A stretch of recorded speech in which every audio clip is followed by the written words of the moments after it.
Yeah, so this weekend was the annual Stars Volleyball Charity Tournament. That's been going on in town for quite some time now.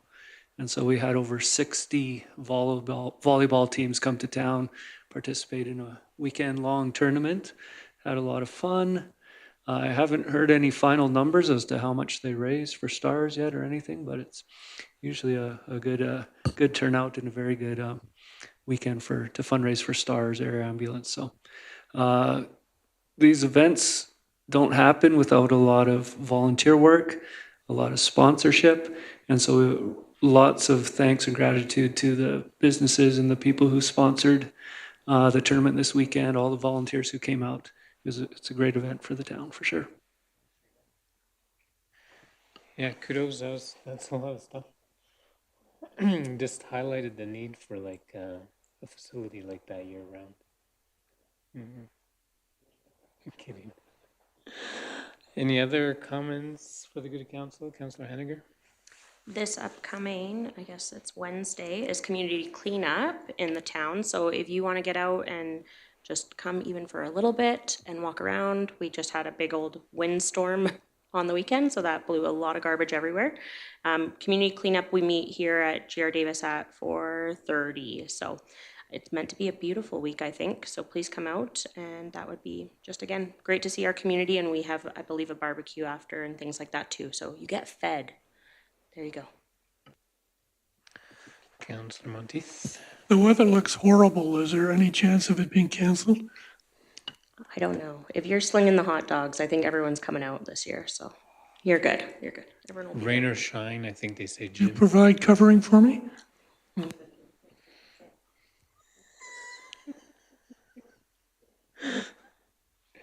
Get the guy a tent.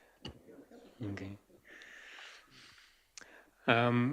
Just want to highlight on the 27th, Lethbridge area hosted an economic summit, which I attended, which was very good. South Grow, Alberta Southwest, and the Lethbridge Economic Department hosted this event. I thought they did really well. They had some great speakers there, just highlighting some of the things going on. Obviously, a lot of talk about the tariffs, and then some talk about Mashup Lab, which is kind of an incubator for those looking to start some rural economic business. So yeah, I think it was well put on, and I thought it was well received too. So that was good. And of course, on the 28th, we had the presentation with our MLA Petrovic with the Empress Theater, and then plans are underway for an announcement for Stage 1A. That's in the budget, so that's coming along as well. Any other comments for the good of council?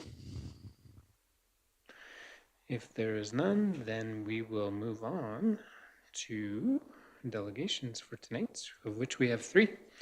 So a little busy night, but we look forward to meeting with each of you. We'll start tonight with our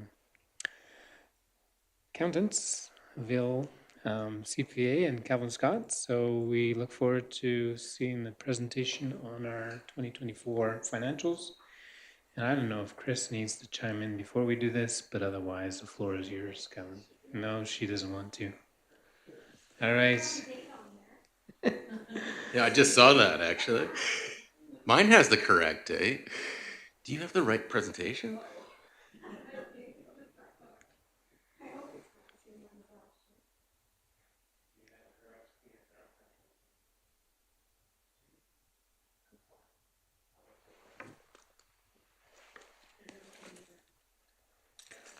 Jim, you did all your notes based on 23? Oh, Well, we got 24 in our stuff, but this presentation's 23, it looks like. yeah, in the package, I think it is 23. It says 23 in the headings. But even inside the package is 23. Sorry, I didn't. I have 24 here if you want to stick it up like that. Even the slides are from 2023. Jeez. That's not You're gonna have to adjust all your questions, Jim. You caught us on that one. Yeah. You're trying to audit council and Yeah. you did it.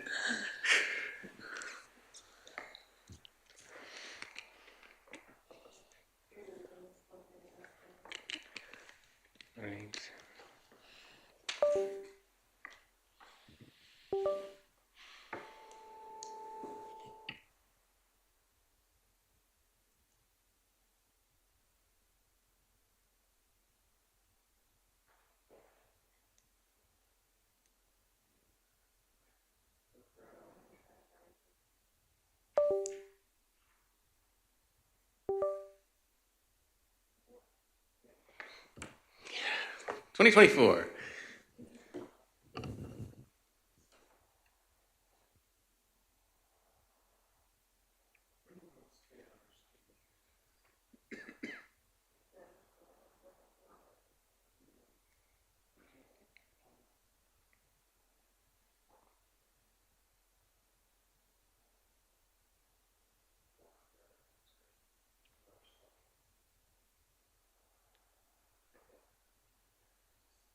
Gotta love technical difficulties.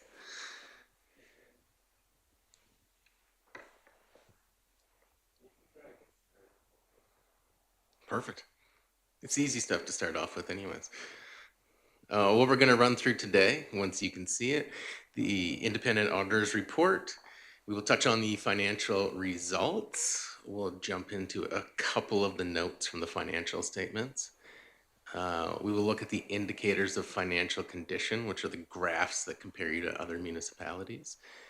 We'll also look at the management letter. We can do that in camera or not, or post audit letter, your call. I'd say that's up to you if there's sensitive information that you want to share, but based on everything we've reviewed so far, we don't see any need. Yeah, we're fine in out of camera. Perfect. First things first, the independent auditor's report. So we had a clean opinion once again this year. So your financial statements were presented fairly in accordance with public sector accounting standards. It also states that management's responsible for the statements, that you as council are responsible for the oversight of management. And for us, our responsibilities are lengthy. It is to identify and assess the risk of material misstatement, to understand your internal controls, to evaluate your policies and estimates, to ensure we've concluded on the going concern assumptions, so your ability to continue on into the future, and to evaluate the presentation of the financial statements. This year, there was also an emphasis of matter in the independent auditor's report that brings your attention to a change in estimate. So the asset retirement obligation, the liability has changed, and we bring your attention to that during this year. So we'll jump into the numbers first. You would have had the financial statements for the correct years. I'm pretty sure anyone would have called me out on that one had they not been the right ones. So for the revenues this year, we're going to see an increase of $2.7 million from the prior year. So generally, we'll see taxes were up about $287,000, which was in line with the budgeted increase. We're going to see user fees, which were down. This will include land sales. So any year in which we have significant land sales, we'll see a wide variation in user fees. But we're down about $359,000 here from last year. Government transfers for operating were up about $100,000. This varies each year as well. This year there was the Alberta Community Partnership Grant and a United Way grant that were included in the government transfers. The investment income this year was up about $100,000. This will vary again each year depending on the balances invested and what the rates are from year to year. The licenses and permits were up about $178,000. With large development projects underway, we're going to see these fees come up this year. And the last significant change you'll see, which is the most significant number on here, is the gain on sale of tangible capital assets. And this relates to the change in estimate of the asset retirement obligation. So there is a reduction in the liability, which then increases the revenue, and it's shown as a gain on sale on your financial statement. So this is a non-cash item, and it's shown as the change in that obligation to do further, to retire those assets in the future at a later point in time. Question number one from Jim. That is such a big number. I'm presuming the provincial government wants it shown this way, because this isn't really an operating revenue, so wouldn't it be more beneficial to show it down below than to show it as an operating revenue? Generally, it's shown up here, but we can show it. I do split it out on the reconciliation between operating and capital for you, but generally the gain on sale gets shown up here. These statements now show everything all over the place. So capital is mixed in with operating, and they're great for the general user for understanding large $2.3 million adjustments that are non-cash basis included in revenue. So it creates a significant swing on your financial statements as a non-cash number. And it is literally just a change in what a potential liability that is as good as we can get. We've changed a guess, and this is the result of it. I don't agree with it either. However, it's there. On the expense side of things this year, we will see a change here as well. So we're up about $618,000 on the expense side. So not a significant change from last year. We'll see about a $300,000 increase in salaries. A lot of this is going to be union increases, scheduled raises that came in. And so we'll have the increase there. Interest on debt was up about $100,000, having new debt come into the municipality last year. So we have new interest there. Materials, goods, and supplies, significantly close to what it was last year. Generally, the change there is going to be costs related to the 150th celebration this year. That was about the only significant difference that occurred. Our amortization with new capital assets are going to be up about $60,000. And everything else stayed significantly close to what it was last year. So not a lot of variation on the expense side of things, which is good to see. So overall, an increase of about 618 from last year. Mr. Monteith. Accretion isn't a word I'm familiar with. Will you explain what that is? I don't know if that was me or you.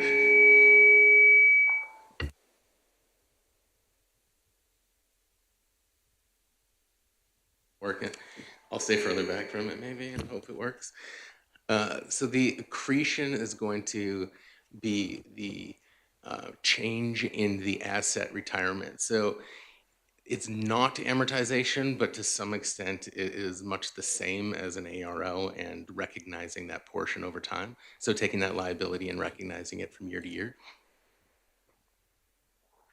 Again, this is the new changes that came in 2 years ago related to asset retirement obligation, where the government wanted to see the potential obligation for having to remediate any old buildings for asbestos or any other type of issues that were known that might have to be done in the future. What this leaves us with is we're going to have a surplus this year before capital revenue of about $1.5 million versus a deficit of $500,000 last year. So about a $2 million swing from last year. Below the line, we look at government transfers for capital. So these are capital grants that would have come in this year to fund some capital and some donations as well. So we'll have an excess of revenue over expenditures of $1.8 million this year. So a significant surplus. And again, this includes, $2 million, $2.3 million of non-cash of this change in ARO. It also includes amortization expense, which is a non-cash as well. And it includes capital revenues, but doesn't include the capital expenditures that are below it. So I'll take you through a couple more slides to just show you what we've actually done with the surplus and what it looks like when we split out operating and capital. So we changed this. This is specific for you guys, just so we can understand the combined basis. This isn't actually in the financial statements. This is just a reconciliation we do separately to be able to show what our surplus and or deficit is. If we break out what the surplus is per the financial statements, overall there was a combined change in accumulated surplus of about $95,000. When we break that out, we actually had an operating surplus of about $230,000 and a capital deficit of about $134,000. And that capital deficit's caused mainly by that accretion, so that change in asset retirement obligation is what's causing that deficit there. But overall, we can see that operations were profitable and not at that $1.8 million mark, actually a real surplus from operations of about $200, and I think that's $80,000 if I look up there correctly. So the one schedule that makes sense you don't show in the financial statements. Correct. Correct. It's not a requirement by public sector accounting standards, and that's why we show this to you, so that you can actually see what the real surplus or deficit was.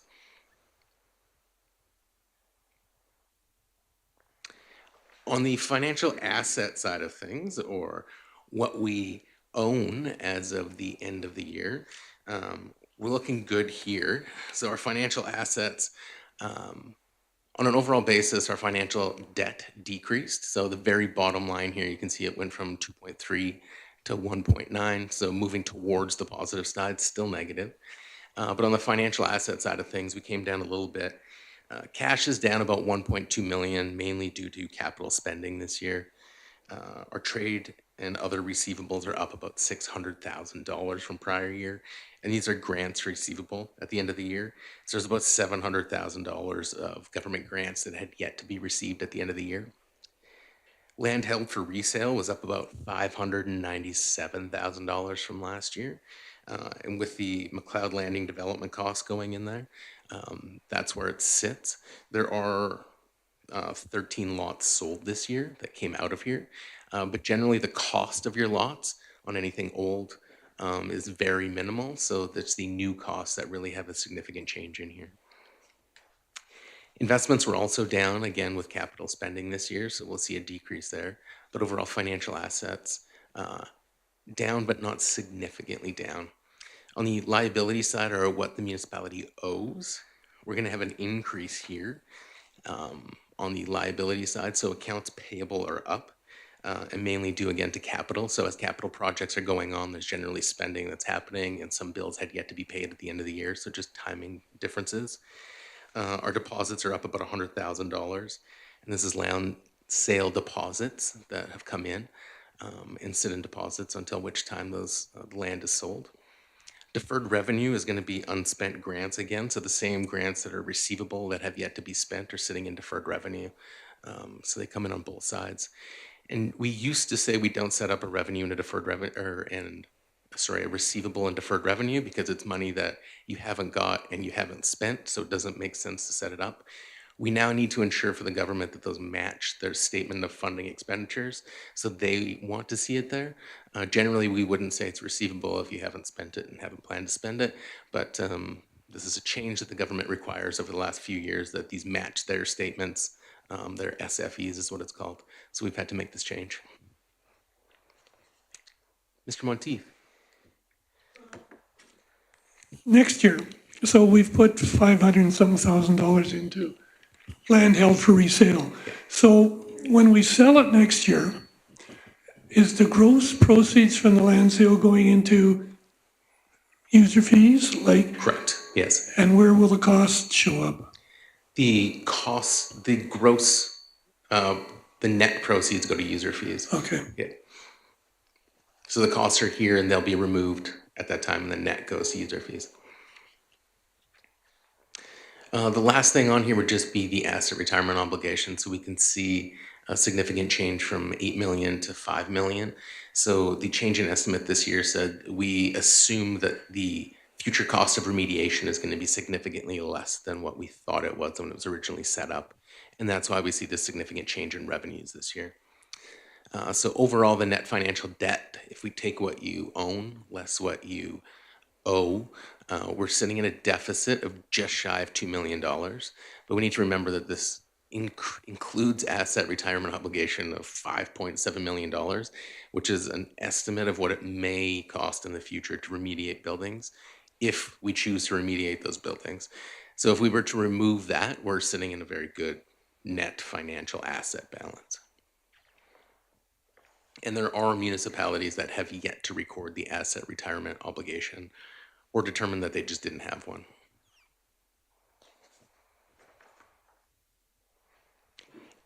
And they should have in their independent auditor's report a qualification saying that they are not in line with public sector accounting standards if they simply chose not to do this. Some chose small villages because of cost, significant cost in doing these projects, and it's just not in the budget for them to do it. And some others just simply chose not to do it, and they now have qualified opinions saying that they don't have it. Below the line, we're going to see some non-financial assets. So this is where your tangible capital assets show up. This year, there was a significant amount, so $3.8 million of spending on TCA, 2.9 of which would go into the new subdivision. We're going to see a significant amount. There were some pathways done as well, bobcats, mowers, sidewalks that were done this year, some roads and sewer as well. A significant amount of capital spending this year, 3.8 million, and that's included in the tangible capital assets there. So that's why we're going to see that increase in the tangible capital assets this year. So good to see investment back into the community. Below this, we're going to see the operating surplus. So we can see that there's still an unrestricted surplus left of $2.7 million. So because we had a surplus this year, or a surplus of revenues over expenditures, a net income essentially, we'll see that increase in the unrestricted surplus. We spent some of our reserves this year, so I'll go through that note quickly for you as well. And we invested heavily in tangible capital assets this year, so that's why we'll see that increase there.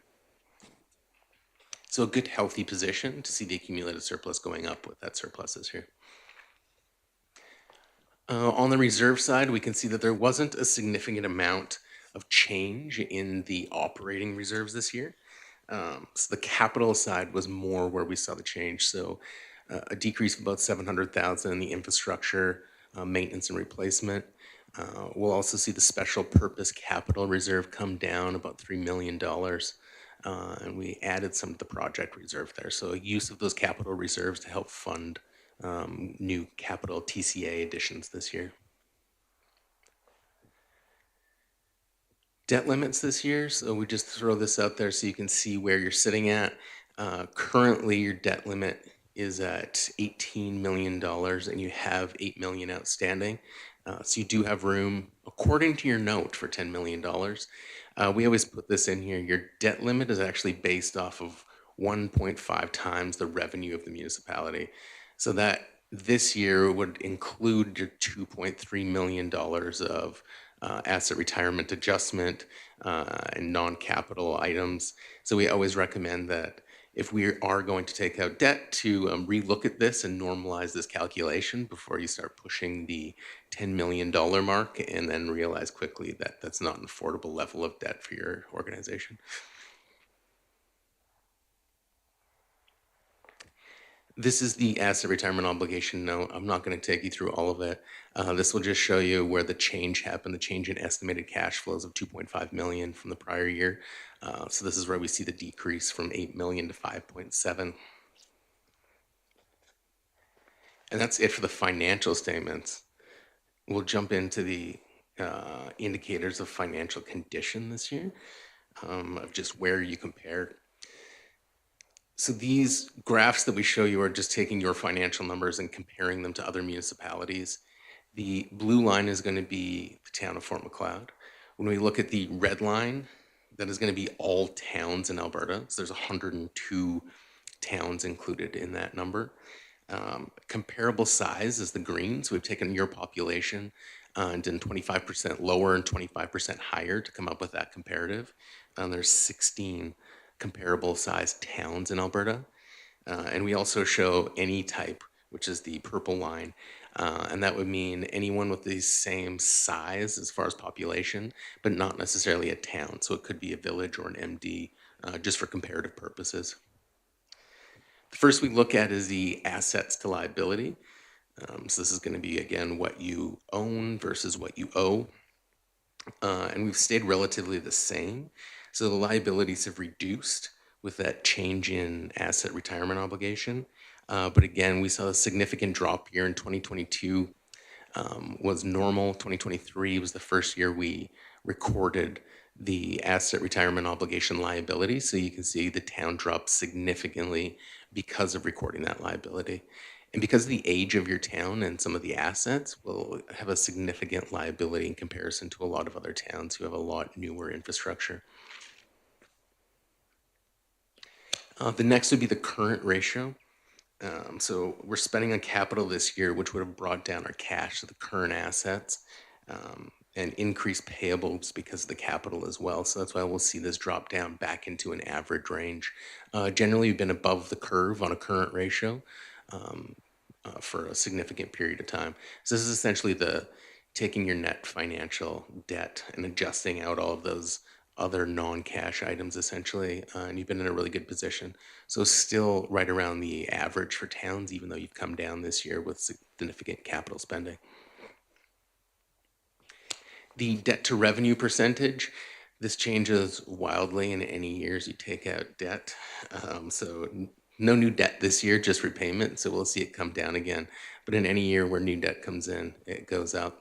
It also gets affected. So the total revenue again is 12 million this year, including that $2.3 million of asset retirement obligation. So if we adjust for that, it's still going to stay high. But with new debt to fund capital and an investment in the community. So we'll see the reason we're going to be up higher is because of that investment. Our own source revenues to taxable assessment were a little bit higher than the average here. So we're about 2.5 versus 2.25, so not significantly different. The taxable assessment is up this year, as is everybody's, I believe, but our own source revenue, again, is going to be affected by that $2.3 million of asset retirement adjustment this year. The infrastructure investment will change. This is essentially what you've put into capital assets each year versus your amortization expense. We can see it's significantly high in 2021. This was the utility upgrade, and we did phase 1 and phase 2 that year, which was pretty big. We also did the pool that year and construction on Manning Avenue and 9th Street, I believe it was. It was a significant amount of capital going on that year. So we'll see that huge jump in 2021. And then we'll see an increase this year with, again, significant spending on the subdivision, right back in line. And we're pretty much average in comparison this year with other municipalities on our investment. The last couple indicators we'll show you are reserves to total accumulated surplus. So your reserves are at about 11%, and comparable town average is 12. So we are right in line with other municipalities of your size, looking exactly average in this area. You have as much money put away as other towns do. And the last of the indicators would be accumulated surplus available for future use. And we're sitting at about $8 million up there. And this is going to be showing the average comparable town average, so it's 7.7. So this takes your reserves and your unrestricted surplus and shows what's available for spending. And the comparable town average is about 7.7. The overall town average is about 11. So again, you're sitting right between the averages and in a very good place here. So you're not hoarding a significant amount of money in comparison to other municipalities, and you're not broke either. This is showing you're in a good financial position and not taxing too much or having too much other revenue sitting here that's unspent for no purpose. That would be the end of the financial indicators. And you get two last things. Oh, we have a question, Mr. Monteith. Beautiful. Okay, I know I asked you this, but I want to vent about it. So, consolidated statement of remeasurement gains and losses. Nothing shows. Most people don't understand what that means, yet we're showing a schedule and a line in our balance sheet. Yes. I realize you have to do it, but that just looks stupid. I cannot disagree with you on that. Okay, good, I had to get that off. Again, it's a requirement by public sector accounting standards, changes to financial statements that happened a year or two ago. Those remeasurement gains would be if you had market investments that had unrealized gains or realized gains. Generally, your investments, for the most part, are sitting in safe investments like GICs and bonds, which aren't having these crazy market fluctuations. Thus, we have nothing to report. On the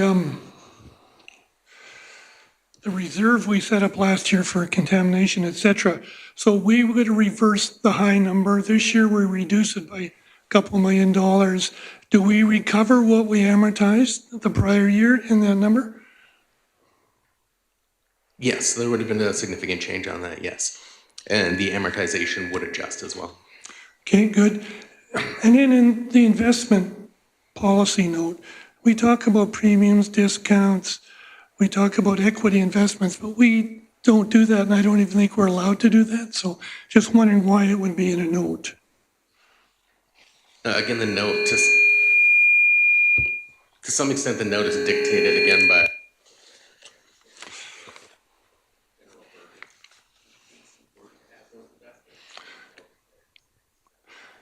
So how is someone who's reading this to know what's relevant and what isn't relevant then?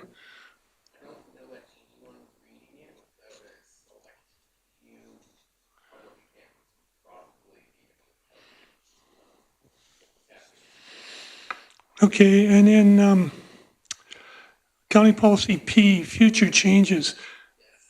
That doesn't tell us anything. You're correct. So those future statements, those changes in financial statements, they are going to look at the general concepts of the financial statement. So one of the changes would be looking at bringing it back from a net financial asset or debt limit to showing a balance sheet again. Is one of the proposed changes. So essentially bringing us back to 2008, which might be a little bit more understandable. I would hope that they would try to throw back in capital and operating and split that up. I doubt it. But those changes are looking at changing the financial statements themselves and the concepts to make it more, I believe, more understandable. So if I live long enough, it'll come back to the way it was when I started. I hope both of those things, that you do live a long time and that the statements come back to the way they Thank started. you. Yes. Well said. The last two things we'll run through are just the management letter. We found one error this year. That was it. And it was one item was not recorded on your land held for resale listing. Generally, any old land would have shown up on your listing for $1. So I believe that the error was literally $1 off. So it's not a significant bun. We just recommend that management look through and make sure that all the land's recorded. And otherwise, thank you, as always, for your team for being awesome. I believe we were still one of the first ones done. Not the first meeting, but the first municipal audit that was completed this year. And then we've just been waiting for the meeting today, so in anticipation. But we were still one of the first done this year. And the last things to go through the post-audit letter, we noted no illegal acts or fraud. We had no disagreements with management, no difficulty encountered during the audit. And the emerging issues, as Mr. Monteith brought up, were the framework for public sector accounting standard reporting and financial statement presentation are both scheduled to change in 2026. And we don't have anything specific on what those will be at this point in time, or if they'll defer them like they have for many years. We'll find out in the future. That's it. Any other questions? That was it. That was all. Any other comments, questions? Councilor Monteith, did you get through your list? I'm done. He's trying to get on full time. Any other comments? Anything else you wanted to highlight, Anthony? No? Just for, I guess, council's understanding of that nice giant asset retirement obligation. Administration will continue to get more concrete numbers because the first number, that $8 million, was an estimate based on third-party professionals, to which we've done further testing to get more concrete numbers. That's what reduced that liability, and we're going to continue to test our buildings and our assets so that we can continue to reduce that down, so that it's something more reasonable. I really don't like how it looks on the financial statements, how it changes us from a net asset position to liability, but it's something we're going to continue to work on, but obviously it's also a requirement. Most of the fun stuff on the financial statements that nobody likes to talk about or think about are requirements from the government. So, Absolutely. All right. If there's no other comments or questions, then we'll deal with the approval of the audit in the consideration of the delegation. Wow. Very good. Well, you thank for you so having me. much for coming. Thank you for having me. We'll see you next year.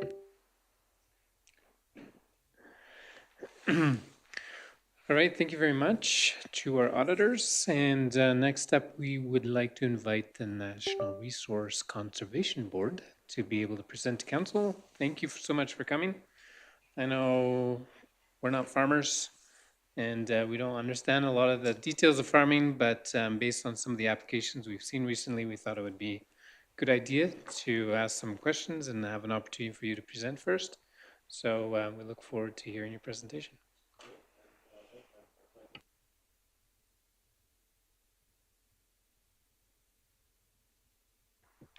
Now it's on. Okay. So quick introductions. I'm Sean Royer. I'm the CEO of Natural Resource Conservation Board. To my right is Kevin Seward. He's the manager of compliance. And we have Francisco Shedway. He's a manager of applications. So we thought we'd bring the whole team out in case you have any questions. Make sure we cover the whole waterfront and everything. So I'll just get into it. NRCB, I'm going to talk mostly about AOPA because by far that's the legislation we have the most interaction with our municipalities, but it's only really half of our job. The other half is we are involved in the NRCB Act, and that's where we approve large non-energy related projects. Right now we have 3 water reservoir projects on the docket as well as 1 sand and gravel one that we're looking at as well. But today we're going to just focus on AOPA. So some background on AOPA, and it goes all the way back to 2002 when it was first added on to this part 2 of AOPA. There was a part 1 that had to do with the right to farm, added part 2 in 2002. And largely it was because they really wanted to have some consistency in terms of how we permit CFOs across the province, the environmental standards that we hold them to. I guess the story I like to tell is probably back in the late 90s, we had a large Chinese company. It was called Taiwan Sugar. It was looking to invest in the province. And they initially started with 1 municipality and they jumped to another one. And it was a huge investment. It was looking at hundreds of millions of dollars in terms of investment and job creation. But they faced different standards depending on the different municipalities went through. In the end, after about 3 or 4 years of trying, they pulled up stakes and moved out. And the Conservative government at the time said never again. So they brought in this legislation to introduce that consistency across the board, so everyone would understand what playing field they have to work with, what the rules are, and you have one agency that would deal with it. So since 2002, NRCB has been that agency that permits CFOs, and as you'll find out, we do all the compliance that's involved with CFOs, and we'll get into what that means a little bit as well. So there's 3 types, permit types we have. We have approvals, registrations, authorizations. Approvals and registrations, those are both for operations where the livestock numbers are actually changing on the farm. In other words, you're producing more manure, right? And AOPA is all about the handling and transportation of manure. So the only difference between approval and a registration is the size of the farm. So the bigger ones will have an approval. That's a more involved process. We involve more stakeholders. We have a lot more consultation that goes on with the local community. Registration is more straightforward because you're dealing with a smaller one. Authorization, that last category, is really straightforward. If you're having it doesn't involve any change in the livestock numbers. You're just approving a structure. So it's a fairly straightforward one. So when we go to a permitting requirement, there's 3 things we look at. We look, and this is where, and I'm going to keep stressing this theme, we work very closely with the municipalities when we do all of our approvals. We are one of 3, I guess, quasi-judicial agencies in the province. So there's Natural Resource Conservation Board, there's the Alberta Utilities Commission, and there's Alberta Energy Regulator. We're all designed essentially the same, but we're focused on very different sectors, and we operate very differently as well. And the difference between us and those other 2 is we work very closely with the municipalities in our permitting decisions. So we look at the IDPs and the municipal development plans. We look at the land use bylaws. And then from a technical point of view, the legislation itself has a lot of technical requirements that producers have to meet. And then we look at other permits. Things like water licenses come up a lot when we work with municipalities. They want to make sure that people have the water available. Environment is our partner on that, the Department of Environment, Alberta Environment Protected Area, I think is their latest name. It changes every 2 years. But yeah, that's the one we work with very closely with that. And I'll talk a little bit again about how we integrate that into our permits. So I'm not going to torture you by walking you through every step of this thing. It's really just a visual demonstration of all the touch points we have with the municipality.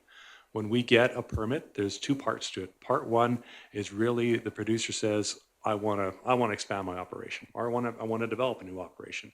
And it's very basic information that's provided at that step. Once we get that notification, we immediately inform the municipalities that we've got an application, and at that point in time, we set what's called the minimum distance separation that has to be put in place. And we do that because while part 1 is now in the hopper, they now start to get more detailed, engineering drawings, all of the information they need to develop part 2. And what we've seen in the past is sometimes when people get wind of part 1, they start to locate their residence in between the MDS, right? So this is really to sort of set that in stone. And we work very closely with municipalities who go through it. When we get to the part 2 of the application, that's when we consider it complete. And we start working more with municipalities to understand, okay, what are the land use bylaws you have, the MDPs, the IDPs that we need to consider, what does that look like? And of course, and under our legislation, municipalities are automatically considered directly affected parties if it's the municipality that's affected, right? But I'll get into that a little more as we get into it.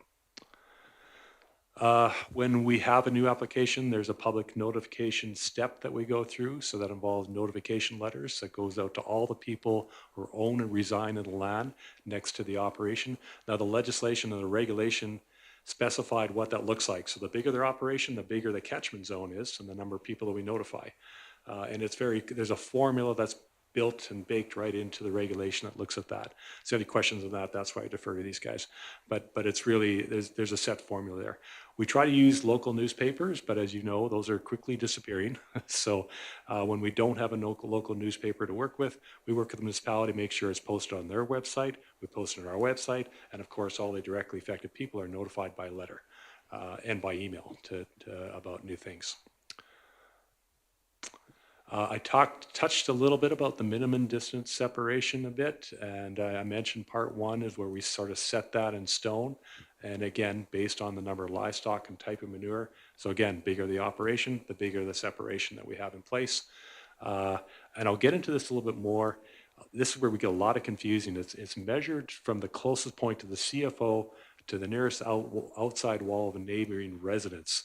And the residence is important because schools, playgrounds, community centers are not considered residents, right? So, but we'll get into that a little bit more.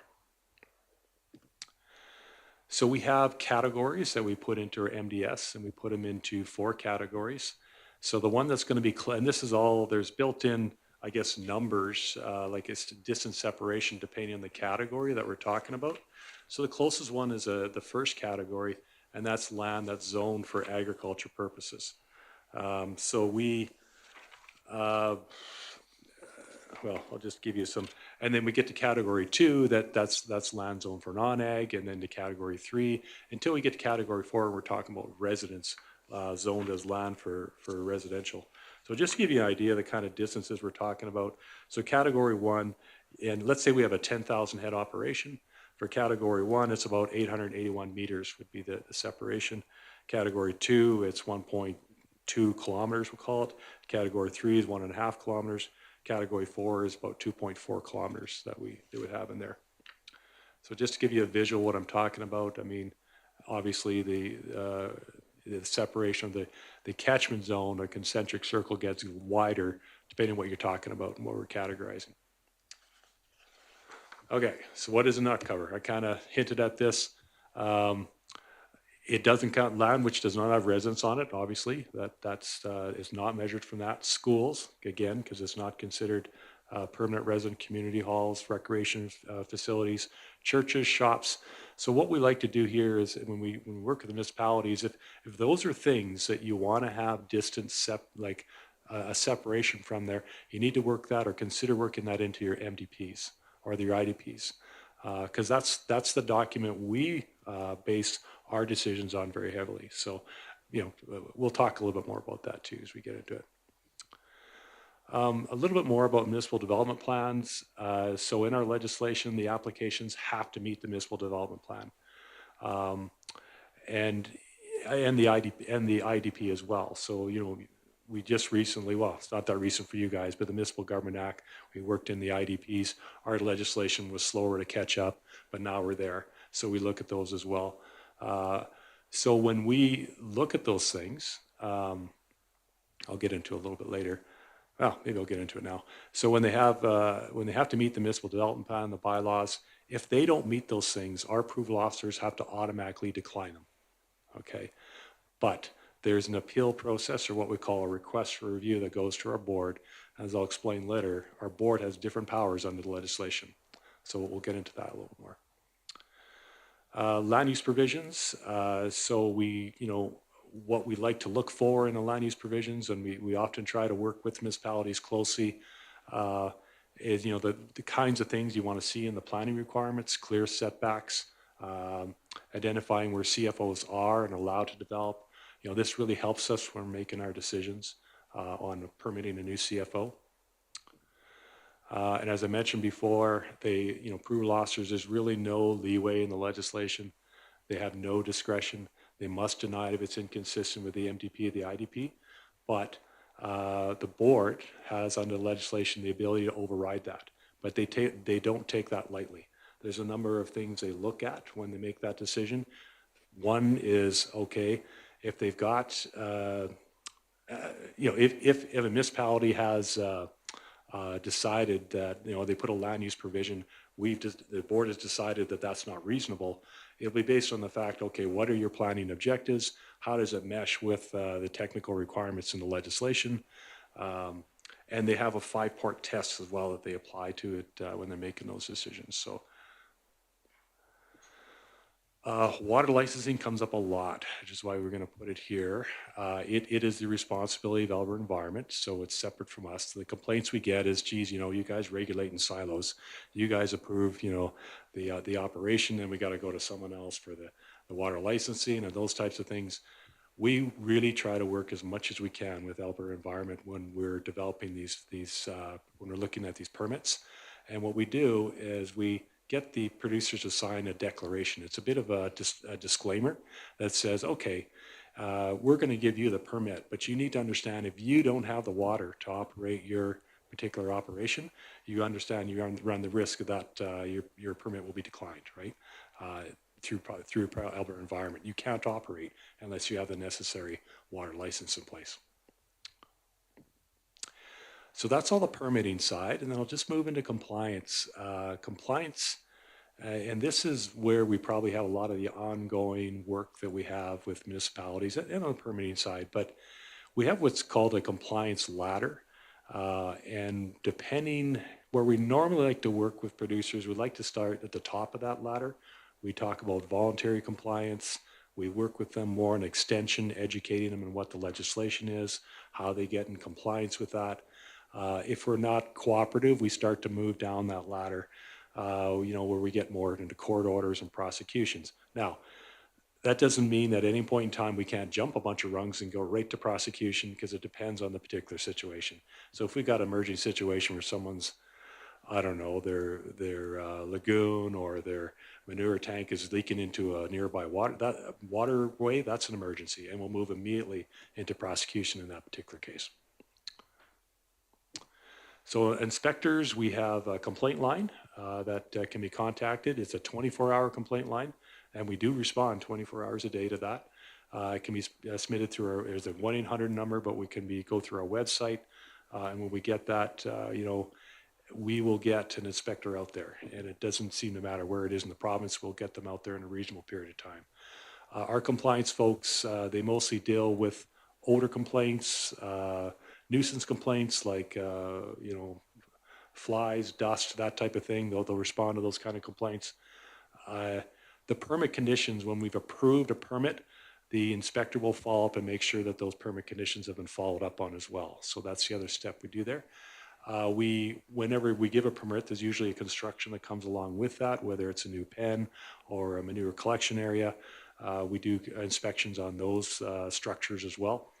And then we do some proactive compliance programs as well. We're not just responsive. I mean, we do respond to complaints, but we do actually go out there and we got about 2 different compliance programs, or 3 right now. 3 right now. Yeah, 3. We've got the liner inspection program. We're going out to some of the older liners that were put in place at the beginning of when the legislation was brought in, making sure those are still operating. We're looking at the number of head that are in operations right now, making sure the number of head that's on the farm matches their permit, right? And they're not out of whack. And what's the third one? Grandfathering, yeah. We're looking at, when we brought in this legislation, there was a number of people that had permits already with their municipalities. And the thinking at the time was, okay, we're not going to subject them to the new legislation. They've already met the requirements of the municipalities, so they're considered grandfathered. But even though they're grandfathered, anytime they make a change to their operation, an expansion, they now start to fall under our legislation. So we do a lot of, we get a lot of requests for grandfathering determinations, so we get involved in that, but I won't dig into all that right now. Manure spreading is one of the biggest complaints that we face out there in the countryside. We do have specific regulations on when you're spreading, when you should be incorporating that, the setbacks you should be having from your neighbors and any water well or any water source. Nutrient loading, we do soil testing to make sure they're not exceeding the level of nutrients that is, nitrate specifically, that should be in your soil. And we do require everyone that comes under legislation has to keep accurate records on what their spreading looks like. So we got lots of facts, we got lots of guidelines, we got lots of information on our website. We have the website there. But I thought, I know I'm just touching on everything, and I did that kind of deliberately because I thought I'd allow today for some more discussion, because I think you guys are looking to understand a little bit more how these operations are legislated, who to contact, what the process is. So I thought maybe you would spend more time, maybe indulging in some of that. Yeah. And by the way, all the easy puffball questions, I'll take. Any gut-wrenching, soul-searching ones, I'll go that way. Yeah. Yeah, I wouldn't say we have any really, really hard questions, but I want to appreciate thank you for coming out. I think the presentation really gives a high-level view of what you do. If I had to summarize what council would mostly be concerned about was the point 4 under compliance. Okay. Like just what happens after someone gets an approval? What are the accountabilities? Because even with the coal mine going on, a lot of the questions is, they can do an approval, but then who's going to make sure they're actually doing what they said they were going to do? Yeah. I think that would probably, if I had to sum it up, I think that would be council's main question.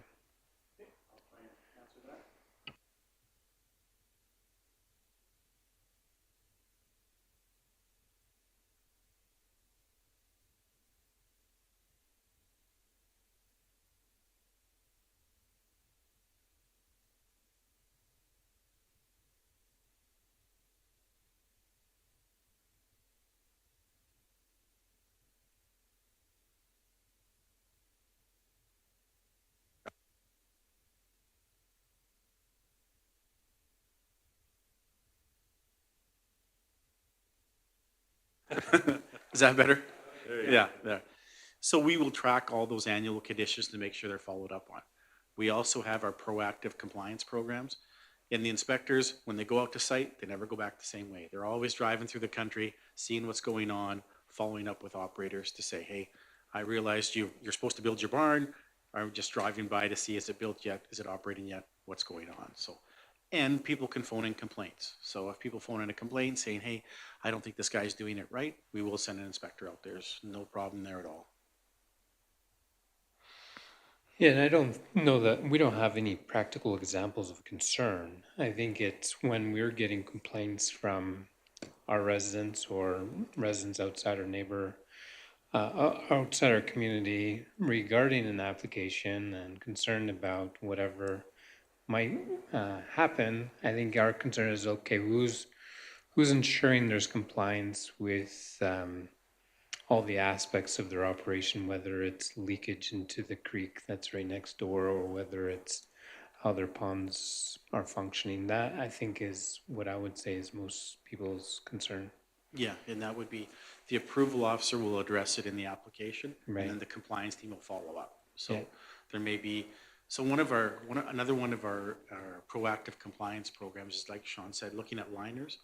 So if you built your CFO in 2005 and you had to put a synthetic liner in, we're now going back to make sure those liners are in good condition, they're maintained, everything's being followed. And we're extending that program to above ground tanks. So you've seen lots of steel tanks where people store manure in. We've inspected 60 of those, and to make sure they're being maintained. As to the manufacturer, a lot of those have monitoring wells around them. We'll check those monitoring wells, take samples as required. A lot of the lagoons will have monitoring wells around them. We'll make sure they're sampled, and that's all being done according to the approval. Yeah, sir. Jim, did you have a follow-up on that? Councilman Teeth?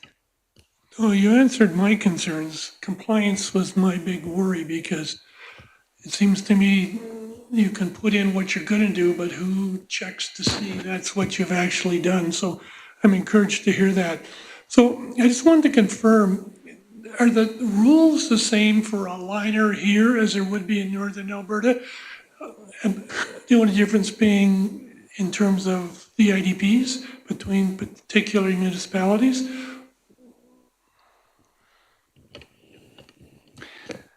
So yeah, the technical requirement for a liner, they're the same all across the province. Each municipality might have a different, might have a different MDP. So yeah, the applicant need to meet the MDP of each municipality. Is that why you asked about the municipalities? No? Well, I'm just wondering if the standards are the same in southern Alberta as they are in northern Alberta. That's my main concern. Exactly the same, all of them across the board. Yeah. Thank you. I think one of the other reasons why the town, because we have quite a large geographical area, we have 9 sections of land compared to other communities that don't. So automatically it thinks, well, the town has huge amounts of land. So if someone puts a CFO right on our municipal boundary, which could be a risk, we do have a CFO exclusion area on the west and kind of southwest. And so I think some of that is so for us more being aware of what we should or shouldn't do and ask questions along that line. Overall, I think the exclusion area has worked for us so far. Some concern may be that maybe it wasn't big enough or maybe it should be bigger, but either way, I don't think that's what we're here today about, but I think it's good to see the recognition of the IDPs in your presentation because that holds some weight. And I think a lot of people feel like their concerns when they come to the NRCB. The impression we get, a lot of people say they don't listen to us anyways, they're just going to do whatever they want. So that's why we wanted to have the conversation as well. So I don't know if you had any feedback on that. That's more a statement than a...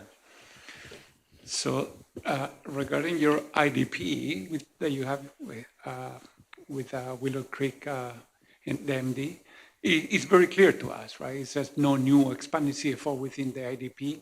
We are not going to expand it or issue any new ones.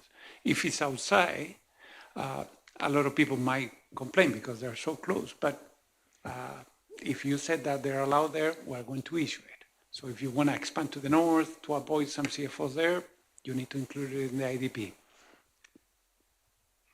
Curious, have you seen our IDP? Of course. Yeah, no, Yeah. that's cool. Yeah. Because Every time we get an application from Willow Creek, you have to that's review. close to you guys, we need to read the IDP. Yeah, that's good. Yeah. Yeah, did anyone else have any questions, comments? I think the the point that you made under the 4th or 3rd category, the authorizations, what does that include again?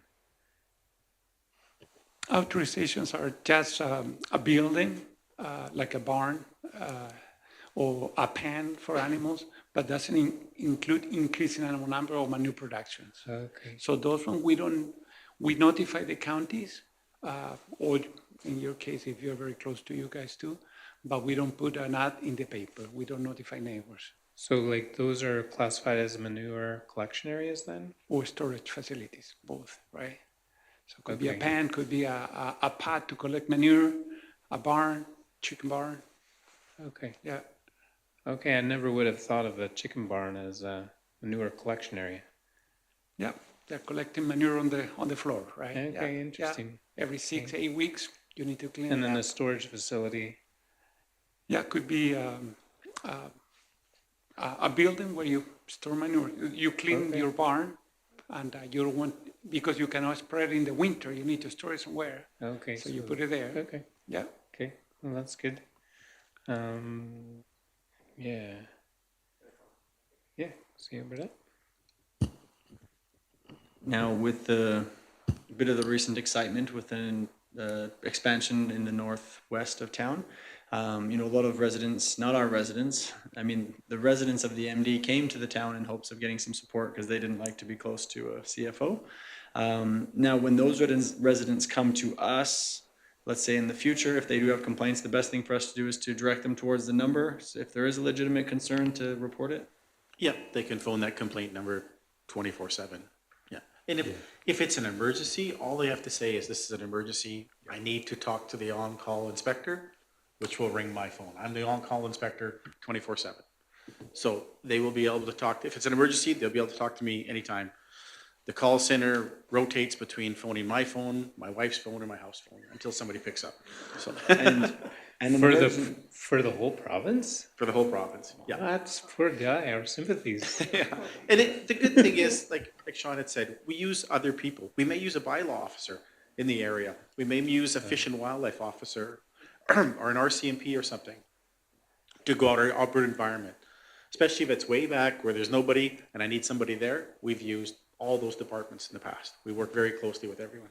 Yeah, I'm sure your phone's not ringing off the hook. obviously. now, as far as like emergency, I mean, I think what we would probably constitute emergency makes sense. Sometimes a resident might say, I can smell the CFO, not quite an emergency. While I think the example was like if something was leaking into a waterway. Right? Yeah. That's kind of the emergency level. So our emergency is manure contaminated runoff is impacting a water source or a water body. Having said that, I mean, in that example, I mean, you can still use the line, or we do have the website where they can put, the complaints in, and we'll respond to those, right? Yeah. They can still phone. We still answer our phones on the weekends too, if it comes through. Because sometimes it's related to spreading, and somebody's not supposed to be spreading, or maybe they're spreading too close. So, a lot of stuff happens after 4:30 and on weekends, and we want to be responsive during that time period. Yeah, any other thoughts, comments from council? Anything else from your side? No? Yeah, on behalf of council, we want to thank you for coming. I know it's not a small commitment from you to attend, but we really appreciate it. And I don't know if you do many of these, but I think it's very helpful just to understand what you do. Our intent is not to shut down operations. That's not the goal. I think it's more awareness, so we know how to respond if there are questions and so on. Yeah, and again, we welcome that. And no, this isn't the only one we've done. We do a lot of these, and we're trying to do more and more. Okay. Yeah, I mean, we've done it at the regional level. We've done it within individual municipalities. I didn't talk about a group called the Policy Advisory Group. When we got the legislation, we created that group to advise us on an ongoing basis on whether our interpretation is still hitting the original mark in terms of what the intent was for. So we do have rural municipalities well represented on there. So Jason Snyder is your rep, along with Kevin Rista are the two that we have on there. So yeah, we just met your new president, Kara Westerlund, as well. So yeah, we work and we go to all the RMA meetings. We'll probably see you guys there. But yeah, we do try to work very closely with municipalities. And anytime you guys have questions like this or want a presentation, yeah, we'll come out. We were just in Lacombe 2 weeks ago. Yeah, so yeah. Well, yeah, thank you so much for coming tonight. And definitely if we have any questions, we know how to reach you. All right, thank you.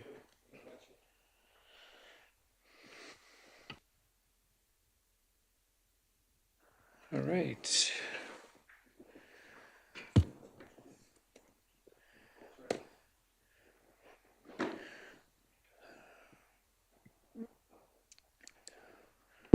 All right, our third delegation for tonight is Mark Brown with Community Futures, and welcome to Fort Macleod. I understand you set up shop not that long ago, and look forward to hearing from you tonight. Thank you, Mr. Mayor and members of council. I appreciate you allowing me to present an update to you this evening. As the mayor attested, my name is Mark Brown. I'm the new executive director of Community Futures for Alberta Southwest. Operating out of Fort Macleod, we actually cover a wide area stretching from Claresholm down through Fort Macleod to Cardston, Waterton, Pincher Creek, and it includes the MD of Willow Creek and the MD of Pincher Creek as well. We're a nonprofit organization. We're funded by Western Economic Diversification and duly mandated to provide economic development and business support to rural Alberta. So, after a couple of presentations in 20 minutes or less, I thought maybe I'd just eliminate every other word I was going to say. Tonight, I'll try to discuss the benefits of working together to support economic diversification and development in Fort Macleod, some of the pitfalls that are faced by new business startups in Alberta today, how Community Futures specifically can address some of those pitfalls, some samples of what success actually looks like, and how we can partner together to achieve this. So first, we're governed by a volunteer board of directors who provide strategic direction, leadership, credit decision-making, et cetera, to our small team. That is not me, not even on a good day. But myself, I'm a 35-year veteran of financial services, the last dozen in senior leadership, who suddenly realized after a couple of years of retirement that, in fact, you cannot spend every waking hour fly fishing, golfing, and hunting, although I admit I did give it a very good try. I started my career in helping small business, and I'm going to end my working life ending us helping small business as well. Another member of our team is Jamie Orr, who used to work for you, actually. She's the administrative coordinator for our team and for our clients. And Sylvia Wave is the third member of our team. And Sylvia is a CPA, CMA qualified, experienced financial advisor, and will actually grow to a fourth this summer through a contract to do some special project work on a couple of internal projects helping customer support and quality. So how does Community Futures contribute to local growth? And I tell you, it actually starts with a conversation. It always starts with a conversation. Good news is business starts are up 1.4% in Alberta over the last year. Our slogan actually says that we grow communities one idea at a time, and our approach actually is exactly that. It's connecting with community members, organizations, planners, rural economic development people, and being prepared to provide a necessary spark at the right level of the conversation to promote any particular idea. That spark can take the form of consulting on a business idea, aiding in preparing a business plans to try to obtain financing, providing research, providing connecting an idea with another mentor who maybe have been through that. And then finally, assisting in maximizing an idea, whether that's in creating jobs or creating connections or just creating more ideas. We are, in fact, a connector in the economic development ecosystem. For every one individual that comes in our door and seeks assistance, 7 are waiting on the sidelines because they fear failure, they don't understand how to get started, or they just don't have a lack of funds to get going. The key for us is really just to connect them with the next step. In Alberta today, 50% of all new businesses survive the first 5 years. Now, I've chosen the positive spin on that, but the negative is exactly the same. 50% don't. 30% will actually survive 10 years. So that's new businesses. They say it takes a village to raise a child. Well, it takes a village to keep a business going too. And so there is an ecosystem. The good news is there is an ecosystem here. But not all businesses are created the same, and not all are actually unique in the reasons that they don't survive. So just in no particular order, lack of market need. Even the most unique idea in the world won't succeed if no one wants what you are selling. It's just fact. Insufficient capital. About 20% of all businesses fail due to lack of capital. And I would look at it like this. If you were planning a vacation to Hawaii, but the plane only had fuel for half the distance, it's probably not going to be the best vacation you've ever taken in your life. It's always better to have more than you actually need by the time you get there. And that's capital in any small business. The third is poor management. And in poor management, it could be a bad decision, an oversight, negligence. There's any number. I like to relate a story from recent history about Blockbuster Video. And so many of us are old enough to remember Blockbuster Video. If you aren't, Google it. But Netflix actually approached Blockbuster Video in 2000 and offered them their company for $50 million. It's rumored that the Blockbuster executives declined the offer and literally laughed the two individuals out of the room. That displayed poor management, lack of foresight, a lot of the boxes you see here. But it just goes to show you that even the worst decision on the best day won't help you if you're really not looking at the bottom line over time. Ineffective marketing. Marketing is both easy and difficult. Having a message is critical to a new business, but putting it in the right place for the right person to catch their attention and turn it into a sale is really the key. It's not guaranteed unless it's built into what it is that you're doing for a business. And spending in the wrong place is a sure recipe for disaster, as we've seen many times. And lastly, the inability to adapt, which I think that was in my Blockbuster example, but the old saying, adapt or die. It actually goes back to Charles Darwin and his theory on evolution, but it's pretty applicable to every small business I've seen in my life too. How does Community Futures actually help or assist in this scenario to overcome? I was also encouraged to see your March 24th council meeting and your adopted economic development plan. The 5 areas of your plan, 3 of which I think really we operate in on a daily basis. That's innovation, entrepreneurship, and sustainability. So how do we help? We like to say, and it's advertised all over our website if you go there, that our Community Futures ecosystem statistically achieves a greater success and longevity for businesses that start out in our ecosystem compared to traditionally financed enterprises.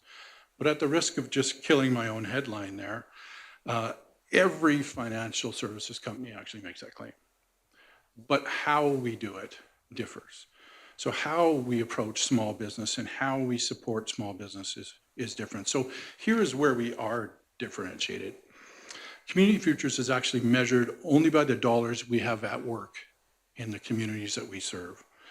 We are the only entity duly mandated in Alberta to do both economic development and assistance in capital lending. We're also measured by the number of jobs that are created and sustained in the projects that we contribute to or finance. And we only deal with people that have been turned away by traditional finance. So where we're originally thought of as the lender of last resort, lending is actually the byproduct of what we do in the economic development world or we do in the connecting world. We really are a connector, an integrator, and lastly, an enabler. All my years in finance have taught me that the differentiating factor is the ability to connect, understand, and resolve strategic issues up front and help people anticipate the monetary bumps that come with them. The last piece that I think is critical is to be able to help plug them into aftercare or mentorship. And we create those networks as well. So connector, integrator, and enabler. Our approach in our office at Fort Macleod has taken some changes recently due to some turnover and such, which is why I'm sitting here today. But it's really to leverage the model that you see there and take advantage of technology where we can, assist you in creating your business positive, business friendly marketplace for sustainable development. Our goal really, succinctly put, is to help that 60% that never enter our office to get started, to actually sit down and talk to somebody about what their dream is or what their idea is. At the risk of being very commercial, here is one of the ways that we do provide that education piece to entrepreneurs in startup mode, and that is Launchpad. Launchpad it's free. It's online. It's a learning center currently launching with 3 initial courses. The research and need really is what drove the initial 3 courses that are offered, and that is igniting your business. So from idea phase to actually putting it into license and sale, your business, your plan, and then talent and teams. The next 2 to come out in advance of that is money and finance, and then obviously marketing, which address the top 5 reasons that businesses don't succeed. So in the spirit of plain talk, I thought I'd share the nitty gritty of what's happened from a community future standpoint in Fort Macleod since 1999. Some of these loans were originally given under the Business Development Office, which used to be in Pincher Creek and then became Community Futures Alberta Southwest in 2007. We moved here in 2017. So 18 local businesses funded since 99. A $2 million investment into those business at this point. And you have to remember that most of our loans max out at $150,000. We're considered a micro lender by trade. So your average Fort Macleod borrower has borrowed about $110,000 for their venture, but many are a lot smaller and many are bigger as well. Then there's about $500,000 still at work on your own streets today. And really that's that money in circulation that we measure our success with, and more pending. That's the good news. Lots more people walking in with ideas, sitting down saying, hey, can we discuss this? Or I think I have an idea for that. And we often meet people at that idea stage where it's an idea today, it's not a business. Tomorrow we'll make it into a business. How do I actually monetize it? So what does success look like for Community Futures? The real win for us is, as I said, we're judged based on successful new businesses, job growth, sustained job growth, and ventures that diversify your tax base and increase the money circulation in your community. But often it's also the ability of just watching the light bulb come on, and that aha moment, that idea grows and transforms for that business person and becomes that desirable real thing in their lives, sustaining them and creating jobs for your community at the same time. So here's 3 examples from our region. I apologize, they're waivers. We're not back in time when I had to send this in, so I couldn't include their names. A young lady wants to cut hair, and specifically children's hair, and she's really good at it. She's got a regular clientele. She wants to grow her business, work a little less, make a little more, the classic story. So she secures a good location in a town, then comes to Community Futures for capital improvement. But while there, sits down and says that, I don't know whether I should rent the chairs and become a landlord, or whether I should employ everybody and become an owner and manager. She chose to do the former and become a landlord because she could continue to do what she loves best and rent the chairs by the month. That selected model actually grew revenue to the point where the salon became a salon and spa. A lot more services, a lot more clientele, and on and on. The good news story. The second is in welding and fabrication, and this is a story about a really good welder. He just was technically a great welder. He felt that alone should be enough reason that people would want to do business with him. So he went out and struck out on his own. Set up a shop. He got a contract right out of the gate, and his friend of his said, oh, you should incorporate. So he goes and he incorporates, but a few years into it, he comes to Community Futures and can't understand why he's not making any money.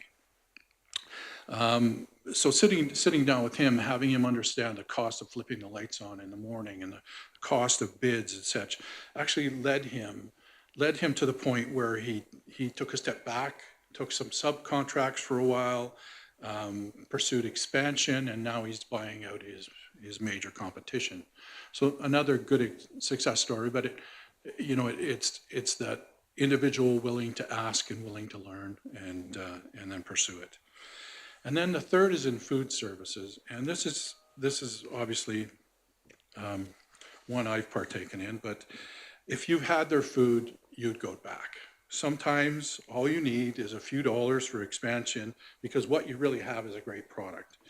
In this particular third case, this individual, that's what happened. They had great food, they had a great following, they had a really solid idea, and so we just met them where their need was. They needed a few dollars, the bank wouldn't look at them, we lent it to them, and away they go. So I mentioned at the top, what does it cost you? What does partnership look like with Community Futures? Well, we're part of your community for the benefit of your community, and that's not a tagline. Partnering with us can look like working together to connect business people with new technologies, such as our Intro to AI sessions that we're currently promoting through the region. Quick update, we just agreed to a partnership with your Chamber of Commerce, which is among the fastest growing chambers of commerce in Canada, by the way. Good on them. May 15th will be the session date for Intro to AI. We're also planning to bring some of the regional economic development specialists to town in the morning and the afternoon to meet with yourselves in the morning and with businesses in the afternoon as well. And then wrap that around that session about Intro to AI. And AI is one of those things where people walk into the room, say, yeah, I've heard of it, but where does all that stuff go and who reads it? This is hopefully will take them beyond that and be able to show them how to employ it in their business. It can be partnering to host a session on tariff reality. You mentioned there's a lot of tariff speculation. There's a lot of tariff fear. In a month or two, we'll have reality and we can deal with it at that point. It can be identifying a need in your business through comments or surveys or your own studies that we may be able to assist you in fulfilling and through mentorship or education or consultation. And or it could be you just lending us yourself, your knowledge, your experience on our board of directors, for instance, or just as a mentor to future businesses where we can connect you and use your skills that way.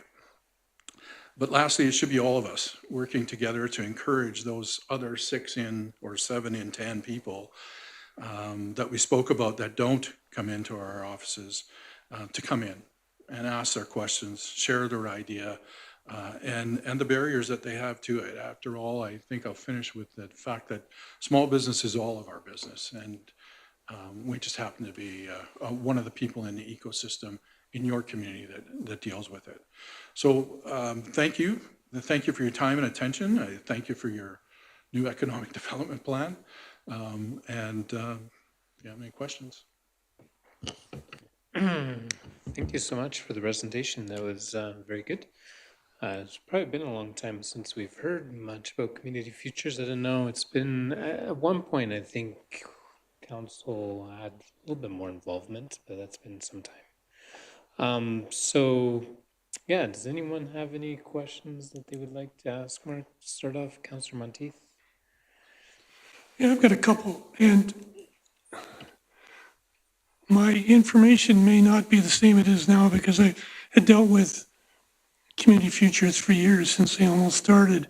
So what it was then and what it is now may not be the same, but just a few things. I know when our fort was having trouble 20 years ago, Community Futures, one of their business analysts came in and did cash flows and a lot of work with them.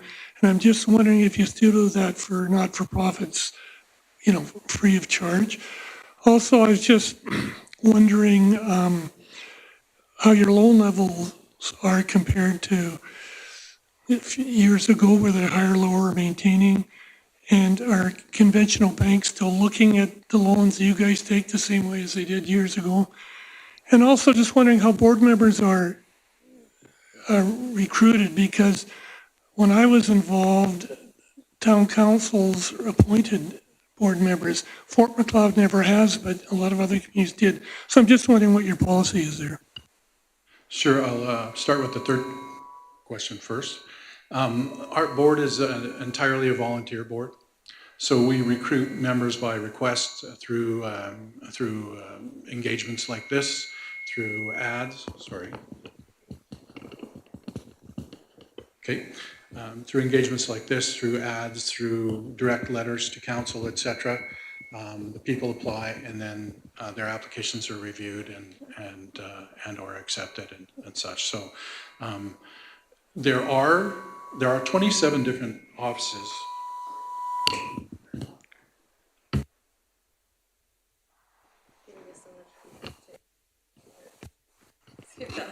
That sounds better.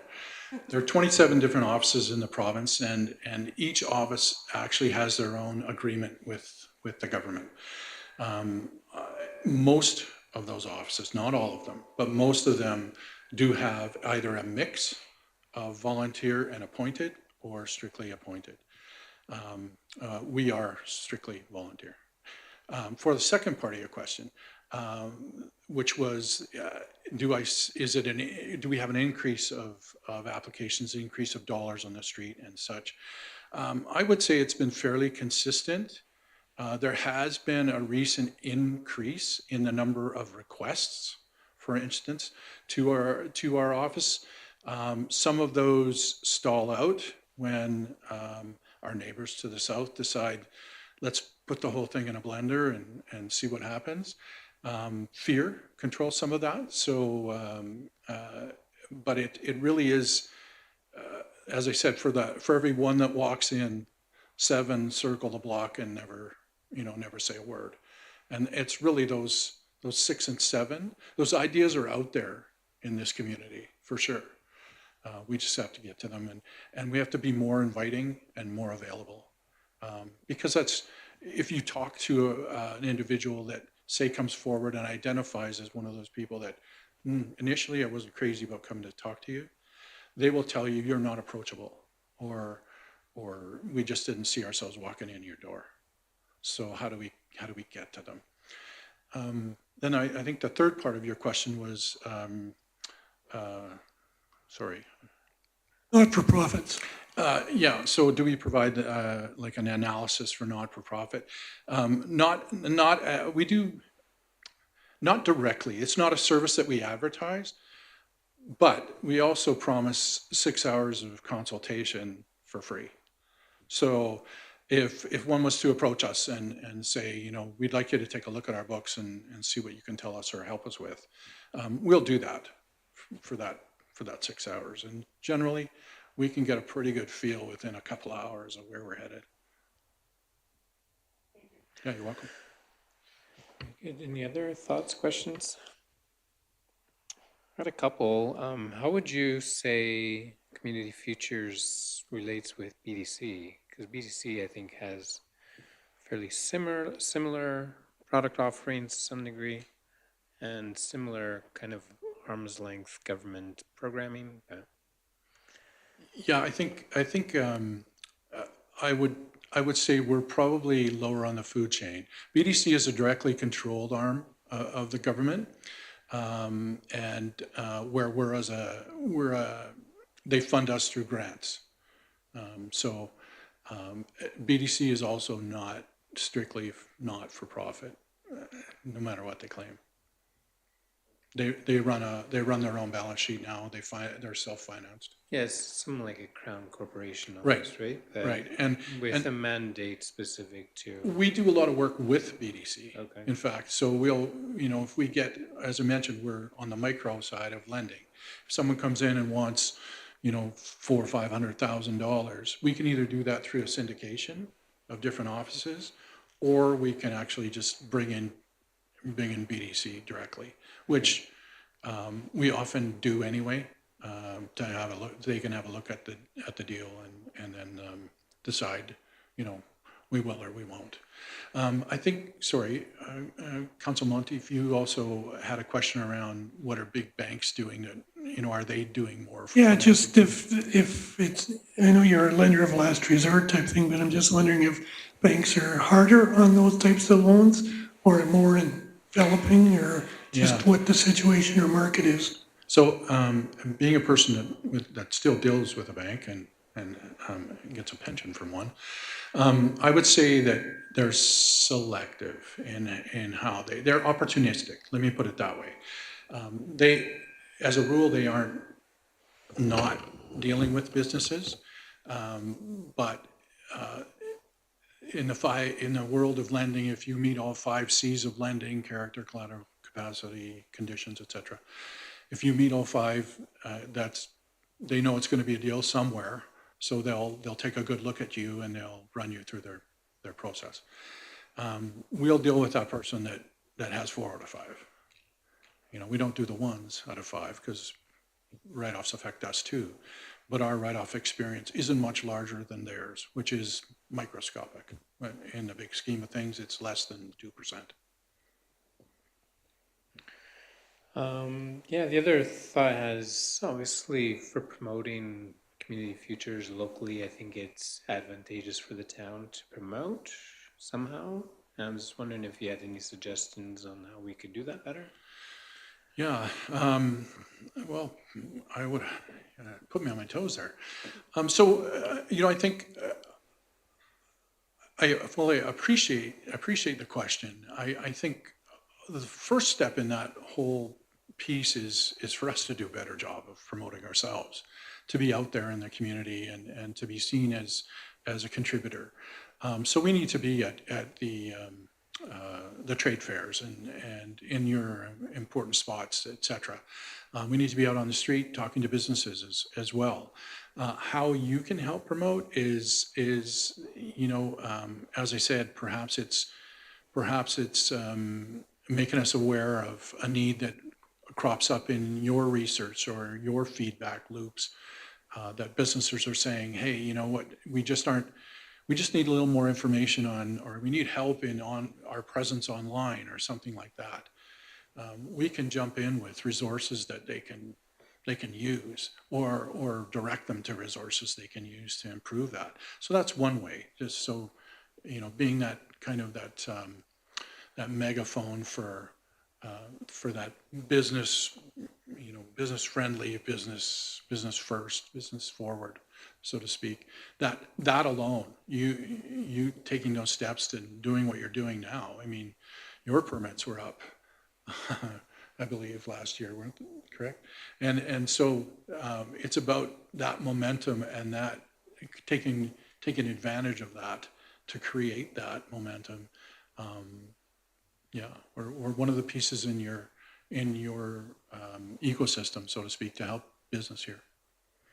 Yeah, I like how you say that because I think there's all different parts of it, right? Between school, the business, the hospital, the town, community futures, banking, whatever. So yeah, I think small communities can learn how to do that a little better so that we can, everyone knows what everyone is doing and they can dot the I's, cross the T's, and help them get ahead, right? So Yeah, I can tell you my past career as a senior leader in a bank. We worked with community futures all the time. We worked with community futures. We worked with BDC. We brought them in on a lot of scenarios and situations, and we also promoted them in public settings too, because it is about that full pie, that full opportunity that we can take advantage of, and it takes everybody to do it. yeah, I think even frontline staff when they're answering the phones at the town office, you never know who's calling, and having your brochures at the front desk or whatever, simple things like that may help connect dots too, right? Sure, yeah, we can start by educating staff. We need to. Any other comments, questions? No?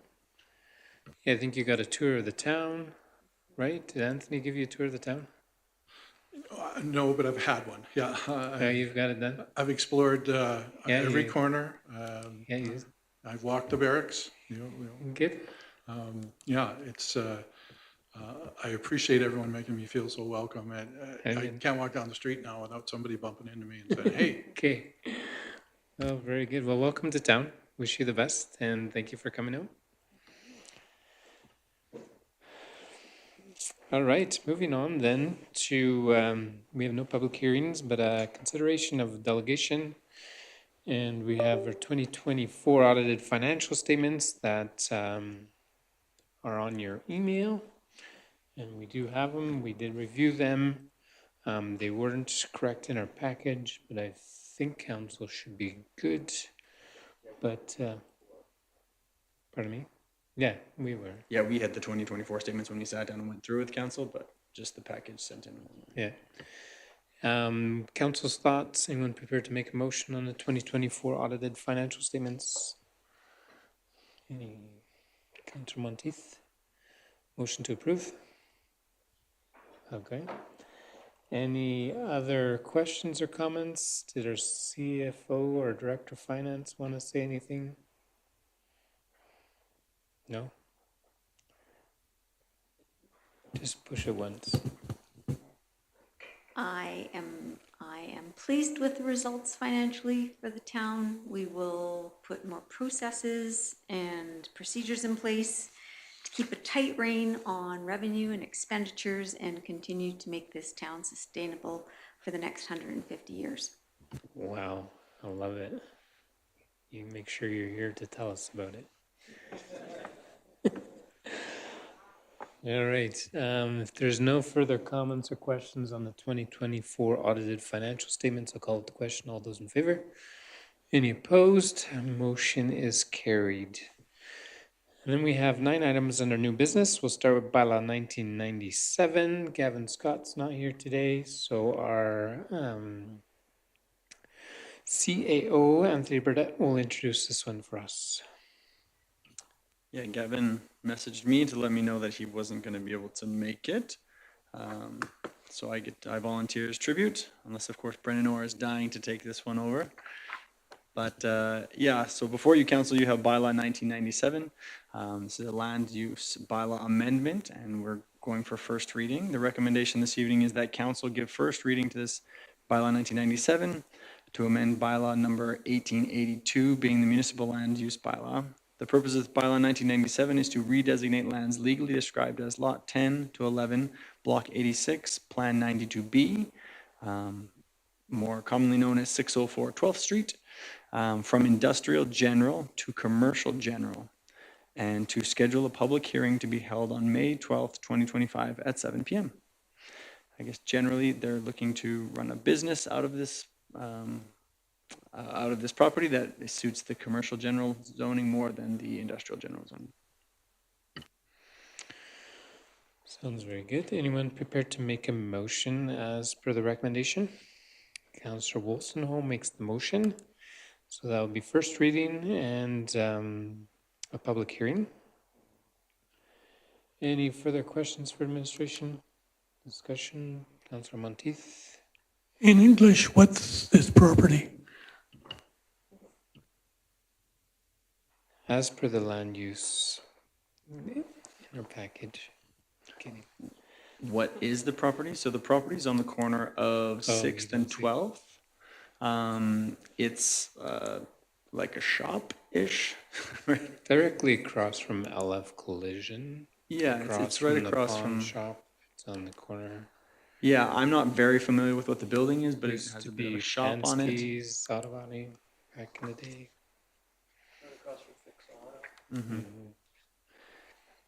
I don't recall what the business was. I didn't review the application, but I know that it was generally the new business that wanted to be there, fit with commercial general and not in industrial general. And that's why they were looking to rezone. In some ways, commercial general is better suited, being it's back alleyed onto a residential area, correct? A second-hand store. Thank you, Brennan. Very good. So motions on the floor. Any further discussion? Seeing none, we'll call the question. All those in favor? Any opposed? Motion has been carried. Second new business item, we have bylaw 2002, a legal description amendment. And our CEO Burdett will introduce this one to us as well. So bylaw 2002, the legal description amendment to road closure 1978. This one is to correct a number. There was an error made on one of the submissions by our, I don't remember who made the error. I guess it would be when the road closure was first filed. And so that correction needs to be made. And this correction needs to happen so that we can submit our McLeod Landing final subdivision to land titles. And so we spoke with our planner. and talk with them, okay, what needs to happen, right? It's just a small correction. Why not changing, the spirit of it or even really much of what was actually occurred in the original bylaw. And so after learning what we could do, we can give all 3 readings to bylaw 2002 to amend bylaw 1978, which would change the legal description of the road closure, and that will allow us to submit for the final subdivision of McLeod Landing. So if you can see there, I think we're good. you're good? Yeah, I Awesome. think we're good. Yeah. Anyone prepared to make a motion for first reading of bylaw 2002? Councilor Patel makes the motion for first reading. Any further discussion or questions? If none, call the question. All in favor? Any opposed? Motion is carried. Anyone prepared to make a motion for second reading of bylaw 2002? Councilor Poitras makes the motion. If there's no further questions or discussion, we'll call the question. All in favor? Any opposed? Motion is carried. Anyone prepared to make a motion for unanimous consent to go to third reading? Anyone prepared to make that motion? Councilor Monteith makes that motion. We'll call the question. All in favor? Unanimously carried. Anyone prepared to make a motion for third reading of bylaw 2002? Councilor Henniger makes the motion. Call the question. All those in favor? Any opposed? Motion is carried. And this bylaw is passed. Thank you very much. That was a whirlwind.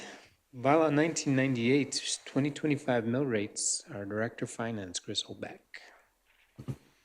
Thank you, Mayor Fader. Good evening, Council. Tonight, we are doing first reading for the 2025 mill rates. We have been over the budget. We have looked at our revenues and our expenses and our shortfall based on those revenues and expenditures anticipated for 2025, and how we fund that deficit is through taxation of properties in the town of Fort Macleod. So I'll give you the highlights of what is in the 2025 mill rate bylaw for this year.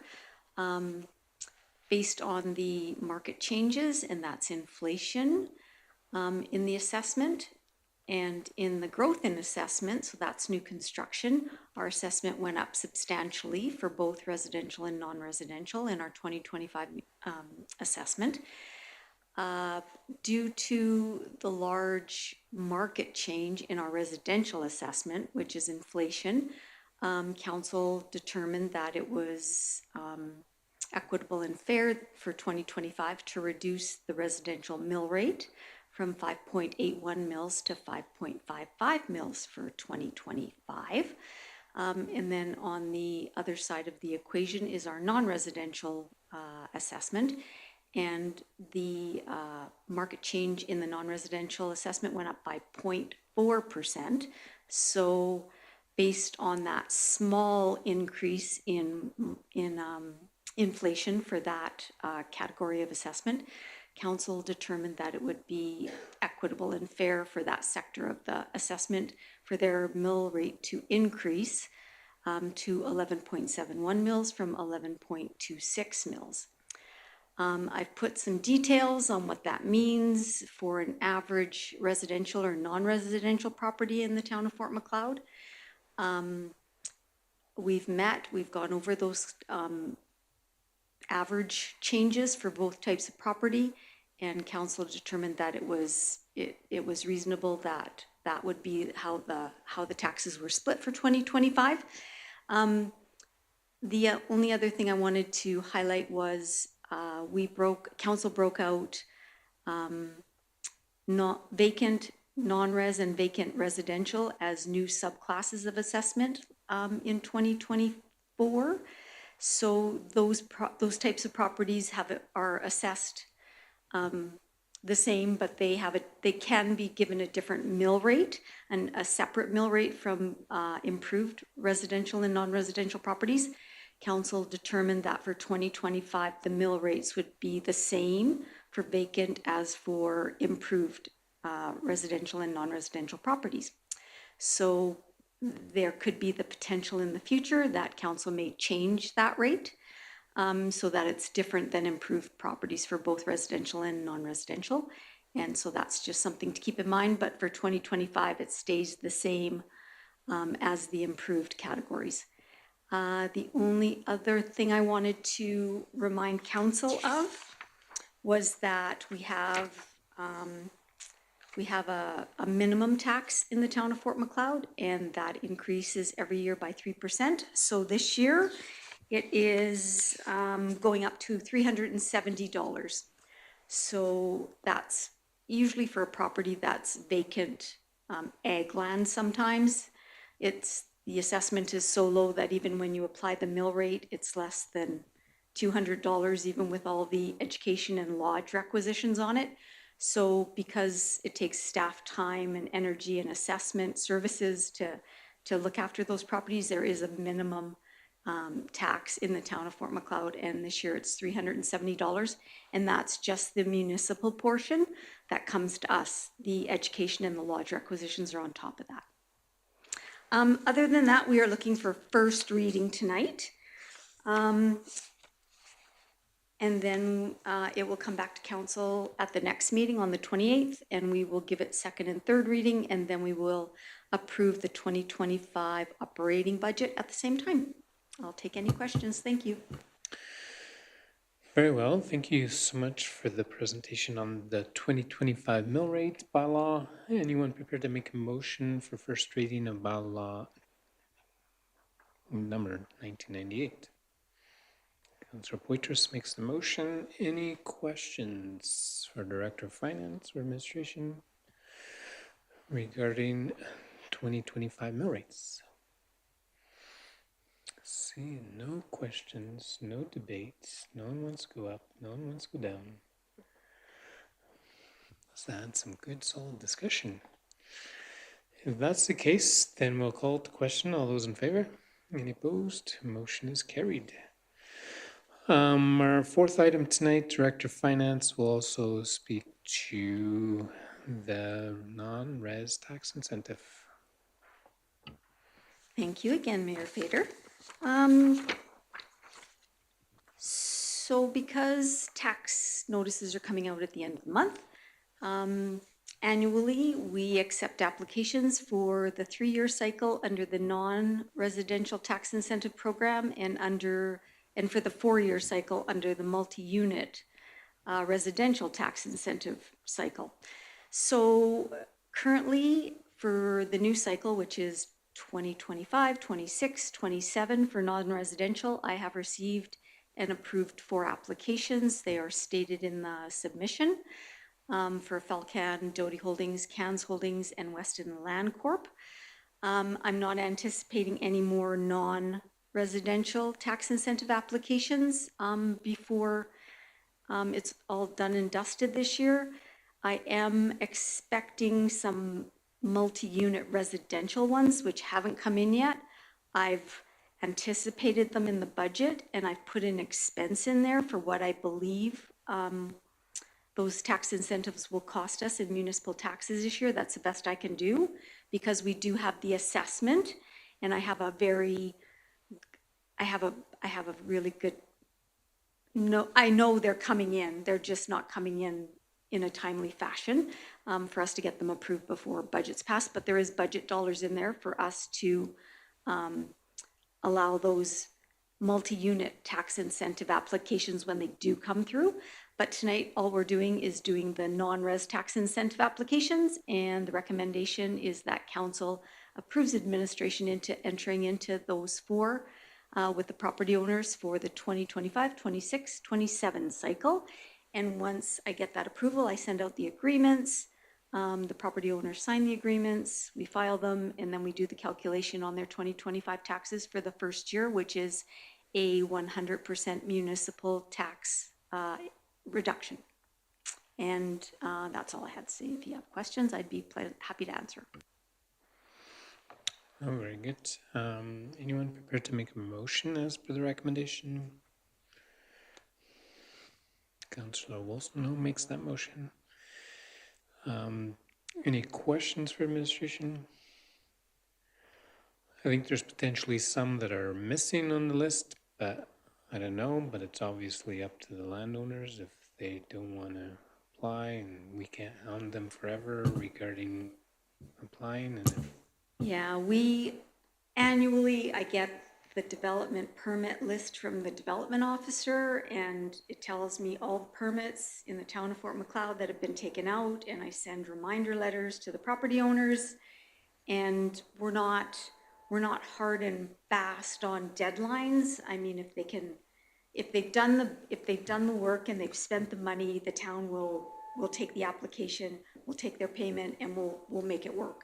So I try my best, but I'm excited for maybe when we have I don't know, maybe an economic development officer who can really push the program and be out there, maybe doing a survey after the fact about, what,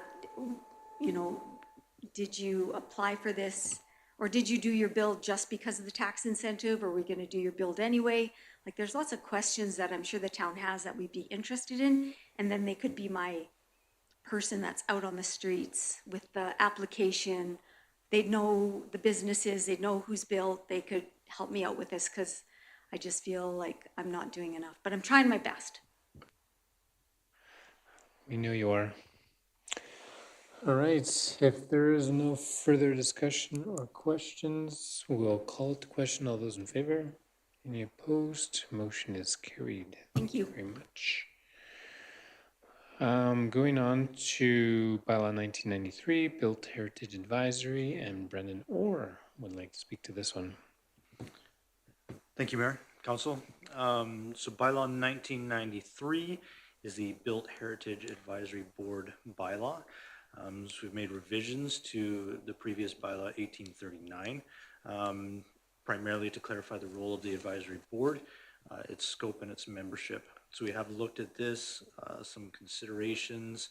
They're looking at the role to provide advice on development within the provincial historic area. It also defines the board's limits on private properties that may be in the heritage inventory or development specifically allowed or not allowed in the land use bylaw. So some adjustments were made as far as the requirements of members, more open to members of the public to participate, as well as a minimum attendance for quorum. We also added some comments for the BHAB to be a source of information and support with the application of grants. So the recommendation is to have a first reading, and then we will further directing that administration to advertise for public hearing on April 28th. And yep. Very good. Anyone prepared to make a motion on bylaw 1993 as per the recommendation?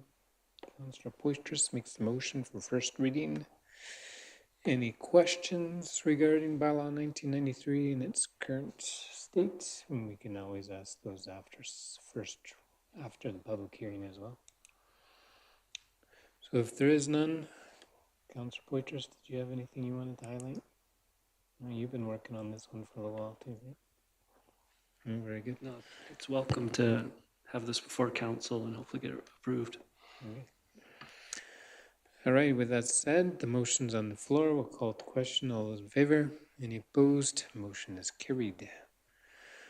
Thank you very much. Moving then to Brendan Orr is introducing some purchasing policy for operations.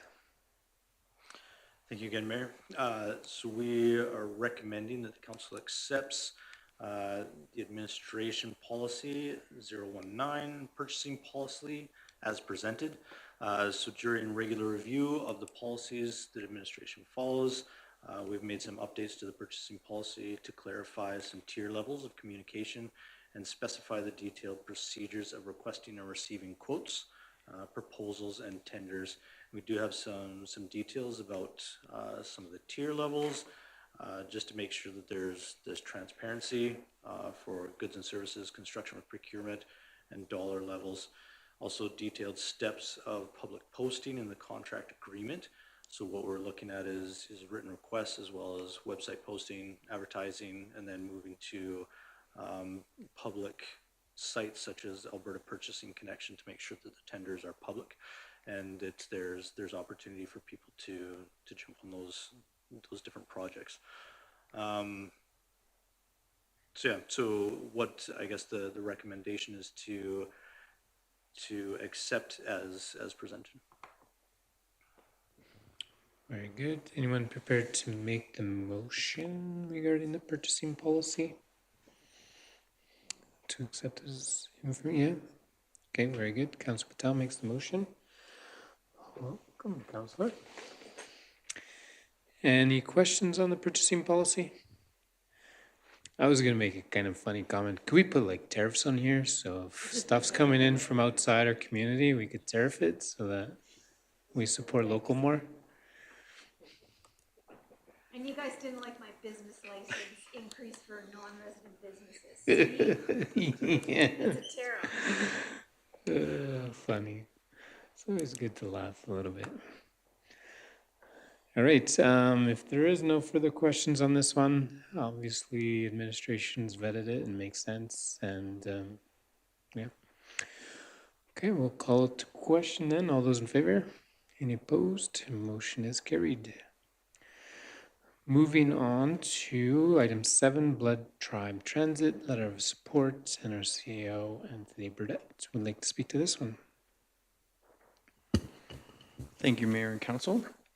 Administration was approached by Dillon Consulting on behalf of the Blood Tribe as they were conducting a transit feasibility study.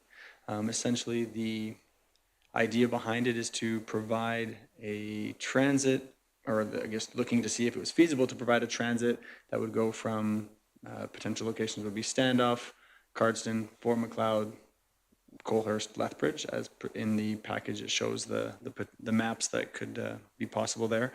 The Dillon Consulting requested a letter of support from council. While we did get the study, there wasn't a specific ask from council or from the town of Fort Macleod specifically that as to a dollar amount.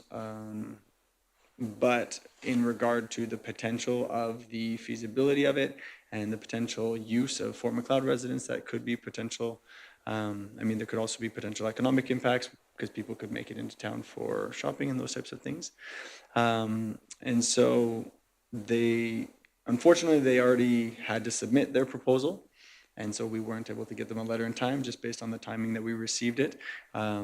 But the recommendation, or I guess the question for council tonight is, would be that council direct administration to engage with the Blood Tribe administration to gather additional information regarding the proposed rural transit initiative and explore opportunities to collaborate with the Rural Transit Solution Fund application. If you have any questions, or I'd glad to try to answer them. Okay. Yeah. Anyone prepared to make a motion on this agenda item? I think it's worth the conversation. Obviously, there's enough interest from their side and enough interest within our community. How far reaching it would go, obviously it could always grow from there too, right? I never know how it goes. Yeah, see over that. The representative from Dillon Consulting, they did say if they were looking for kind of financial contributions for the town, it would likely be in the form of like a bus stop or helping provide a location for people. So whether that's a business that could be, designated as a location for stop. They weren't necessarily, he didn't really know, but they weren't necessarily looking for contributions for their vehicle or their driver ongoing expenses. But yeah, I just thought I'd mention that. And if council is willing to provide a letter kind of with a soft commitment that we support the idea to improve transportation in between the communities, we could draft something like that up and provide it to them. Okay. Well, I think your recommendation would do that as well, or no? Yeah. So I think if we support your recommendation, then that would include a letter, I would say, of support for at least a review, right? Councillor Monteith, you making that motion? Now you wrecked your machine. Councillor Monteith makes the motion to approve the recommendation to explore and engage with the Blood Tribe Administration. Any further discussion or questions, thoughts, Councillor Monteith? This is an interesting concept, but I think that we need to, at some point, look at transportation for Fort McLeod. We got the handy bus.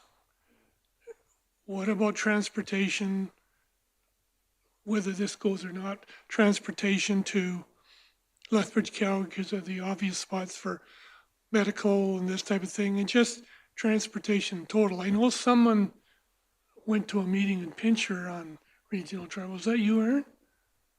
No? Okay.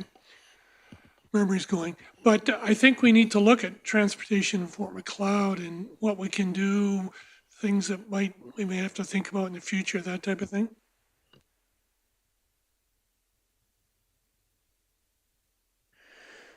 Sounds very good. Any other thoughts, comments? If not, motion's on the floor. We'll call the question. All those in favor? Any opposed? Motion is carried. Number 8, Egg Society Midnight Days. Sorry, Lisa Gillingham, our Director of Community Services. Thank you, and good evening, Council. Anthony and I had the pleasure of sitting down with Clint and Thane from the Egg Society and the Rodeo Planning Committee to kind of discuss the plans and the future planning of the Midnight Days Rodeo, as well as events that they have planned throughout the year and some plans for their buildings and structures and ongoing events. The Egg Society is on an upward swing, as they would say, and really trying to engage again with the community a lot more and host some of those events. The Midnight Days Rodeo is a revitalization of what was once that staple annual event, and the attendance last year at the 150th event and that rodeo, I would say, spoke volumes to the number of people that would like to attend and would likely attend again. We did speak directly to them about treating the funding from the town as similar to what we do for the Santa Claus Parade and provide an annual amount to them. And they were very thankful for the thought of that. And so Anthony and I have no problem recommending to council that we do approve the $10,000 annually to be provided to them, noting that it is specific for the rodeo event itself. This would come out of the remaining budget for our community grant program, and then in 26 it would start to be added to the budget annually. It was a really great conversation, I'd say. I don't know if Anthony wants to touch on that at all. We did invite them that perhaps after the election they could come and sit down and be a delegation, and I don't think it's been since I've worked for the town, which is almost 10 years now, just over 10 years actually, that other than the counselor who sits on the Egg Society reporting back, that they've come and shared some plans and stuff. So we've asked them if they would like to come, and they were both keen on that and thought that would be great to come share some of their changes and kind of what's going on out there. So tonight we are asking for the official motion to approve the $10,000 annually. And then it'll be rebudgeted in 26 to be included in the regular town budget. All right, anyone prepared to make a motion as per the recommendation? Yeah, Councillor Fox makes the motion. Discussion. Debate, comments, Councillor Monteith. I know years ago we talked about each meeting having a community group come in and talk to us just about plans, problems, issues, that type of thing. So we've sort of had a bit of that recently, but I think we should look at ensuring that that happens so we know what's going on. They know they have the support of council, and just good information that can get distributed. I would agree. The question I had is, for some reason, if the pro rodeo doesn't happen one given year for one reason or another, is that money conditional, or how would that work? We did speak to that and basically said that it would be directed to the rodeo. And I guess it would depend on the circumstance, and if there was a reason why, then they could approach council to continue to receive that for another event or function. But that's part of the reason why we did include that in the motion, is because we're trying to treat it like the event similar to the Santa Claus Parade, and so that is an event, and so it feels right to tie it to a specific event with that large amount for the year. Yeah, that's good. Because, yeah, no, there's been times where the Santa Claus Parade has been, but that's strictly weather dependent. And I imagine Pro Rodeo to some degree would be too. If we had 3 days of rain and it just doesn't work to host the event, then it's just not going to happen, right? So, but there's still costs involved and still everything involved. So I can see where that would be a hard one. But in the end, like if they cancel the event and the event ceases to exist, then that's a different story then, right? Okay. Councillor Monteith. I know when Pincher Creek had their rodeo and I was looking after the finances, it went rain or shine. And the one year it was rainy, it was messy, but it went on. You were doing books in the rain? He was covered. They had a tent.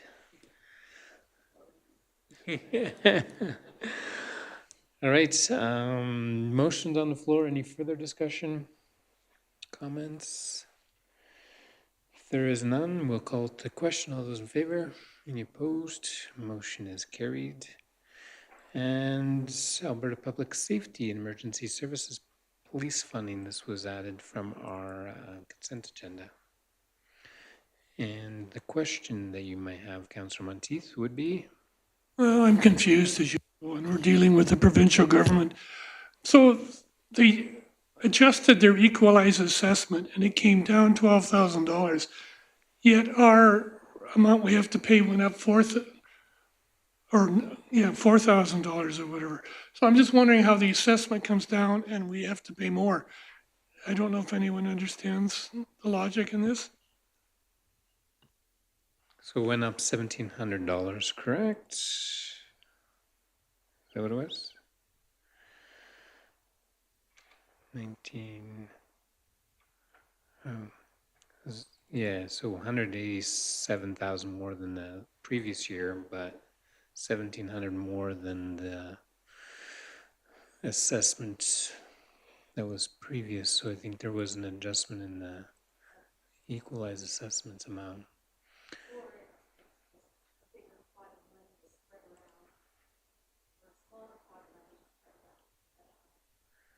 So smaller equalized assessment equals a higher revised total, you think? That's your question, right? Okay. Because your police, I think it's worth maybe asking a question with how that works. I'm not sure, Burdett, if you had any thoughts on that. Because it could be that the fixed amount, but either way, if the end number was what they were trying to achieve, they would have got there either way either. So, yeah, I'm not sure. There's either a typo in the revised equalized assessment number. Yeah, I think it would be worth looking into it. Maybe it's 367. What's the assessment? Is that like, look at the assessment on all the buildings in town? Is that what they're talking about with assessment? That's 347 billion, so I'm thinking that must be the province. It must, yeah. Yeah, I had the same question looking at this. And then it does have in there one letter, the cost breakdown, and then it kind of goes through all the different components that go into the calculation. And again, so more questions than answers, but it does look like they look at the total provincial assessment and then they look at what Fort Macleod's assessment is too. And if our municipal assessment goes up, then that means that our cost for policing follows suit. It goes up with that too, so. Doesn't make sense to me that our building assessments determine our policing costs. That's sort of I have trouble reaching that logic there. I think you have to pick a number from somewhere and go with it. Yeah, that's the note it says equalized assessment is the calculation that measures the relative wealth of a municipality. And then it determines the ability of that community to pay for their policing. And so the more wealthy we get, the more we get to pay for our police. Even though I doubt the number of police we get goes up or that sort of stuff. Of course, everything we pay extra, we get more services, because that's what they told us. Yeah, You're right. wishful thinking. That's right, Councillor Monteith. You're getting it. All right, so a motion maybe to request additional clarification on this item. Is that what we want to do? Does that work, Burdett? Yeah. Anyone prepared to make that motion? Councillor Monteith, any further discussion? Seeing none, call to question, all in favor? Any opposed? Motion carried. Administrative reports. That time of the year, we have 4 different departments, all with some very nicely done reports. CEO Burdett, did you want to highlight some? You betcha. Thank you, Mayor and Council. I'll start off with a brief summary of some of the things that happened this quarter. One of the highlights was hiring our Director of Operations. He just met his 3-month mark, and so we're happy to say that we're going to keep him around. As he stated here, he knew that before this, but yeah, had some good training with Brownlee in the Emerging Trends webinar to focus on land sales. I mean, I made sure I made that training. It was great. Some good education there. I was very excited this quarter to have received a deposit for one of the multi-unit plots in McLeod Landing. That's a really big success for McLeod Landing project. And speaking of McLeod Landing, and it's all, Brendan talks about McLeod Landing a lot too, but I'm going to take some of that because I love McLeod Landing. The proposed completion of asphalt is end of May, which is pretty exciting. So they're ripping to get in there and get things rolling, which we're really excited about. Another big highlight is the economic development strategy. That was a long time coming, and a lot of work was put in that by Garnering Results, and a lot of time from businesses and residents and staff, and so we're really excited about where that's going to take us. And currently we're working to hire, recruit an economic development coordinator, which is really exciting. We've had to redirect some resumes that get directly sent to us. And so we say, hey, make sure you apply the right way. We're working with HR Advantage. But the ones that got sent to us look really good. So I'm really hopeful. So we're really excited. I think we've had some really big wins. It's been longer than this quarter, but in the Intermunicipal Development Plan Committee meetings, the MD and the town, I think, worked really well together and kind of facilitating those meetings and making that happen. There's been some big changes in the NEO and solar project because of kind of the work that was done in those committees, which is really good, and it's nice to see. I mean, I've only really ever experienced the MD and the town working together really well, but heard that sometimes we hit some hiccups, but it's been nice to see that the two municipalities have been working well together, and that was really good. Also one of the things Brendan will probably touch on is the Empress Theater renovation, and that thing's getting started, and the involvement that I've had in that has been really rewarding, and I'm excited to see that project go on.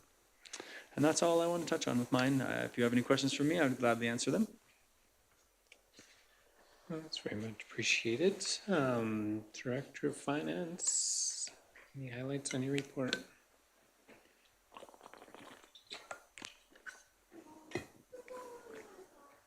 There. You want it. Thank you, Mayor Vader. So, you guys know mine just kind of repeats itself normally. I struggle for interesting and fun things to tell you about what I did last quarter. So I think probably the most exciting thing that happened to us last quarter, it happened to us last week. We got the Temetra Water Cloud water meter reading system to work with our accounting software. And we had bills out by 6:30 on Wednesday night. Jerry Jo and Curtis did a really good job. Jerry Jo stayed 2 hours late to get those bills out on bill day. She worked really hard. Her and Curtis both worked well with both contractors, and they got it done. So I just want to say kudos to them, because I was just like sending off emails with Tone for days ahead of that. It was just horrible. But we got it done and now we're moving ahead. Other than that, business as usual. The audit got done, the mill rate's gotten first reading, the budget's coming next time, so my big fun time is almost over and I will be quiet and you guys won't see a whole lot of me for a few months until September and then I'm back again. Other than that, yeah, we're doing good in the front end. That's great news. Thank you. Yeah, Director of Community Services. Thank you. I think for me, I am looking forward to the next week. We will have a full FCSS office. All positions have been filled with the last one starting next week. So we're happy to have the Healthy Aging. They started last week, and the Housing and Community Support Navigator will be starting next week. They are moving here from Airdrie, and taking the position. So that's a big bonus for us to have that. We rewrote some job descriptions. The Housing and Community Support one was rewritten based on the grant, and then we did have feedback from the Housing Committee. They are the ones that initially supported the grant and worked for the grant writing, and so a few members of that committee helped rewrite that job description and make sure that it was focused and matched the grant. And the Healthy Aging job description was redrafted slightly, but mostly that was with the previous Healthy Aging staff member to just make sure that, again, that it matched the grant and that it really did reflect what the day-to-day operations were and what that job entailed. So we're on an upward swing in the FCSS office and looking forward to the summer program and the students starting and getting it back to where a lot of people remember it being. And then I also just wanted to highlight the Fire Services Recognition Medals that we've had applications in for over 3 years. We finally got 2 of them in, and we have literally been waiting on them for years, and then the answer always when we ask about what's going on is they're in the queue, they're in the queue, they're in the queue. And they did finally show up last week, 2 weeks ago. Yeah, Alan came in and was quite happy that he had got them, and so was I, because I felt like it was my personal fault that they weren't being delivered, but we finally got them, so that's good. And then another highlight is we did get the software working again for our bylaw officer, and so he's now able to provide us with his quarterly reports, and it's really nice to see how his time is being spent and how he's working through all of the different bylaws and the different aspects of his job. And there's a nice little graph that he has built for us. And so if you have any questions about anything, I'll do my best to answer them. Thank you. Yes, thank you so much for those highlights. And Director of Operations. Thank you, Mayor and Council. So I guess just starting off a little bit of a personal journey over my 3 months. So this is my first quarterly report, and I appreciate the confidence and support that I've received as I've gone into a little bit different realm than what I was used to before. So just starting off some highlights, kind of in operations in general. So we have started looking more closely at our safety and how we're monitoring, how we're reporting that. So we do have some reports on some safety incidents that we've had, both with internal members as well as with some contractors. With the work that I've been working on, meeting with and seeing how the operations of quite a few boards and committees, being introduced to those areas and looking at some of the policies related to those. So diving into that a little bit. We are looking at the Alberta Recycling Management Authority, and we have moved ahead with that as far as our town and working directly with them. I put a high level of kind of the projects that we've done, or at least in varying stages of being completed just on in this first quarter. So some details there, and we can dive into those. Anthony touched on a few of those that we're excited about. Also some things that aren't as exciting, but also being accomplished with our plants, with public works, those kinds of things that we've been able to to put out for bid, to move forward, and some of them already been completed in this first quarter. So moving in that direction. Looking at public works, so a lot of public works things. One thing that we are trying to focus on is looking in this department specifically is looking more at the organization and then also the communication. So making sure of what we're doing, and I know that even on our internal site for the town site, looking to highlight some of the things that aren't as often seen, but are important to the town. So having some focus on that. We talk about sewer and water maintenance, just maintaining equipment, looking at infrastructure, road work, and trying to highlight those things that we are moving forward with, that we are using those public funds for. Plants, so wastewater treatment plant and the water treatment plant. Again, a focus on the maintenance of those facilities, not just kind of the day-to-day stuff, but the long-term picture. And I've been able to enjoyably so reach out and work with the different crews in all the different departments and see the value that they are looking at. In plants, I know specifically that there's a high level of technical knowledge that goes into the studying, the monitoring, the testing and things like that to make sure that our water is good to drink and what we're putting back in the river is appropriate as well. So there's some bigger projects that we're working on there and that we're going through at this time.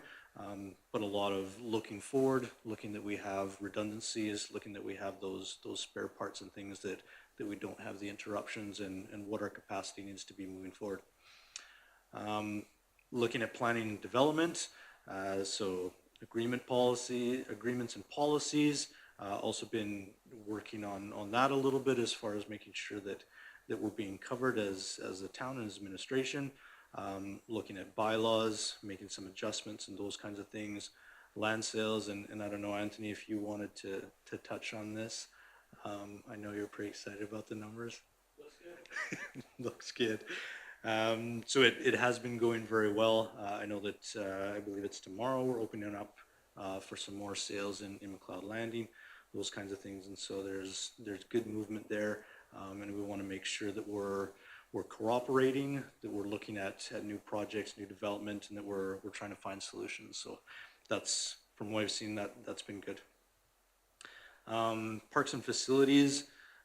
So this is more of our front facing, some exciting things happening there as far as some projects with the parks, with pathways that were mentioned a little bit earlier, those kinds of things. Again, we're looking into the future, looking at the arena, what that entails. We're starting to plan for the major repairs that are going to be happening next year. So getting some quotes and getting some visits on site there to make sure that we're in a good place and that we can meet schedules. We have some staffing updates from there. We did have one of our facilities operators that did leave, and we have made, I guess I should ask you, we have made an offer, an official offer to get a new person in. And so we went through that process, and I found it was very collaborative, working both with myself and with the crews, and then with Lisa, just to make sure that we're getting that right fit to continue with the work in those areas. At the end, we are doing quite a bit of work, just some graphs and stuff like that for our service tracker. So there's some details at the bottom. Looking at those service tracker, a lot of that work is being put in through Public Works. Again, what I've seen, a lot of signs. A lot of concerns that are dealt with quite rapidly, and so there are some details there if you want to look into those, and we can try and answer any questions if you have any on those. But yeah, that's the report. Those are all great reports. Thank you. Does anyone have any questions? No, I had two for Director of Operations, Brendan. One is on the signal, on the engineering. Yeah, and maybe it's another discussion for another day, but connecting those signals with the railroad signals, is that part of the engineering? So we have been discussing that, so that is part of what we talked to engineering about. So we are looking at that. My understanding is that it's not required because of the distance. And so yeah, that's not a requirement. We are also working with Alberta Transportation just to make sure, because we know that they're putting a set of lights eventually when that happens. So we are trying to figure out, and we are taking into account the communications going between those three intersections. Just one point to add, we did ask them to find out what it would cost, right? Because council has made that comment before about, just to make it better so that they were connected. So we did request that they would give us an estimate on, what would the cost be to connect these, so that we had a realistic view on whether it was feasible, reasonable, or if it was a possibility. Yeah, you're almost wondering if it's a flashing red when the railway is going, because you'd still want people to be able to cross on 18th, because otherwise it's going to be a red light when there's no traffic going through. That's the biggest thing, right? And then the other question I had is advertising the demos that we're doing. I think we have 2 demolitions. Have those been advertised already? Not yet, but Okay. Yeah, so just, I guess where we're at right now, so we've done the asbestos testing on those buildings, and so we should be getting those reports back within the next couple of weeks. So once we have some more details on that, we can update our costing from the demolition company as well. And then I felt that would be the point where we'd have all the information. That's where we're moving ahead, and we can start looking at that communication. Any other comments, questions? Seeing none, a motion then to accept the reports as presented. I'd like to make that motion. Councillor Poitras makes that motion. There's no further discussion. All in favor? Any opposed? Motion is carried. Thank you for the reports. They are good to go through, and it's good to just review everything that's going on. Thank you. And so call for a motion to go in camera for one land sale item. Councillor Fox makes the motion. All those in favor? Any opposed? Motion is carried.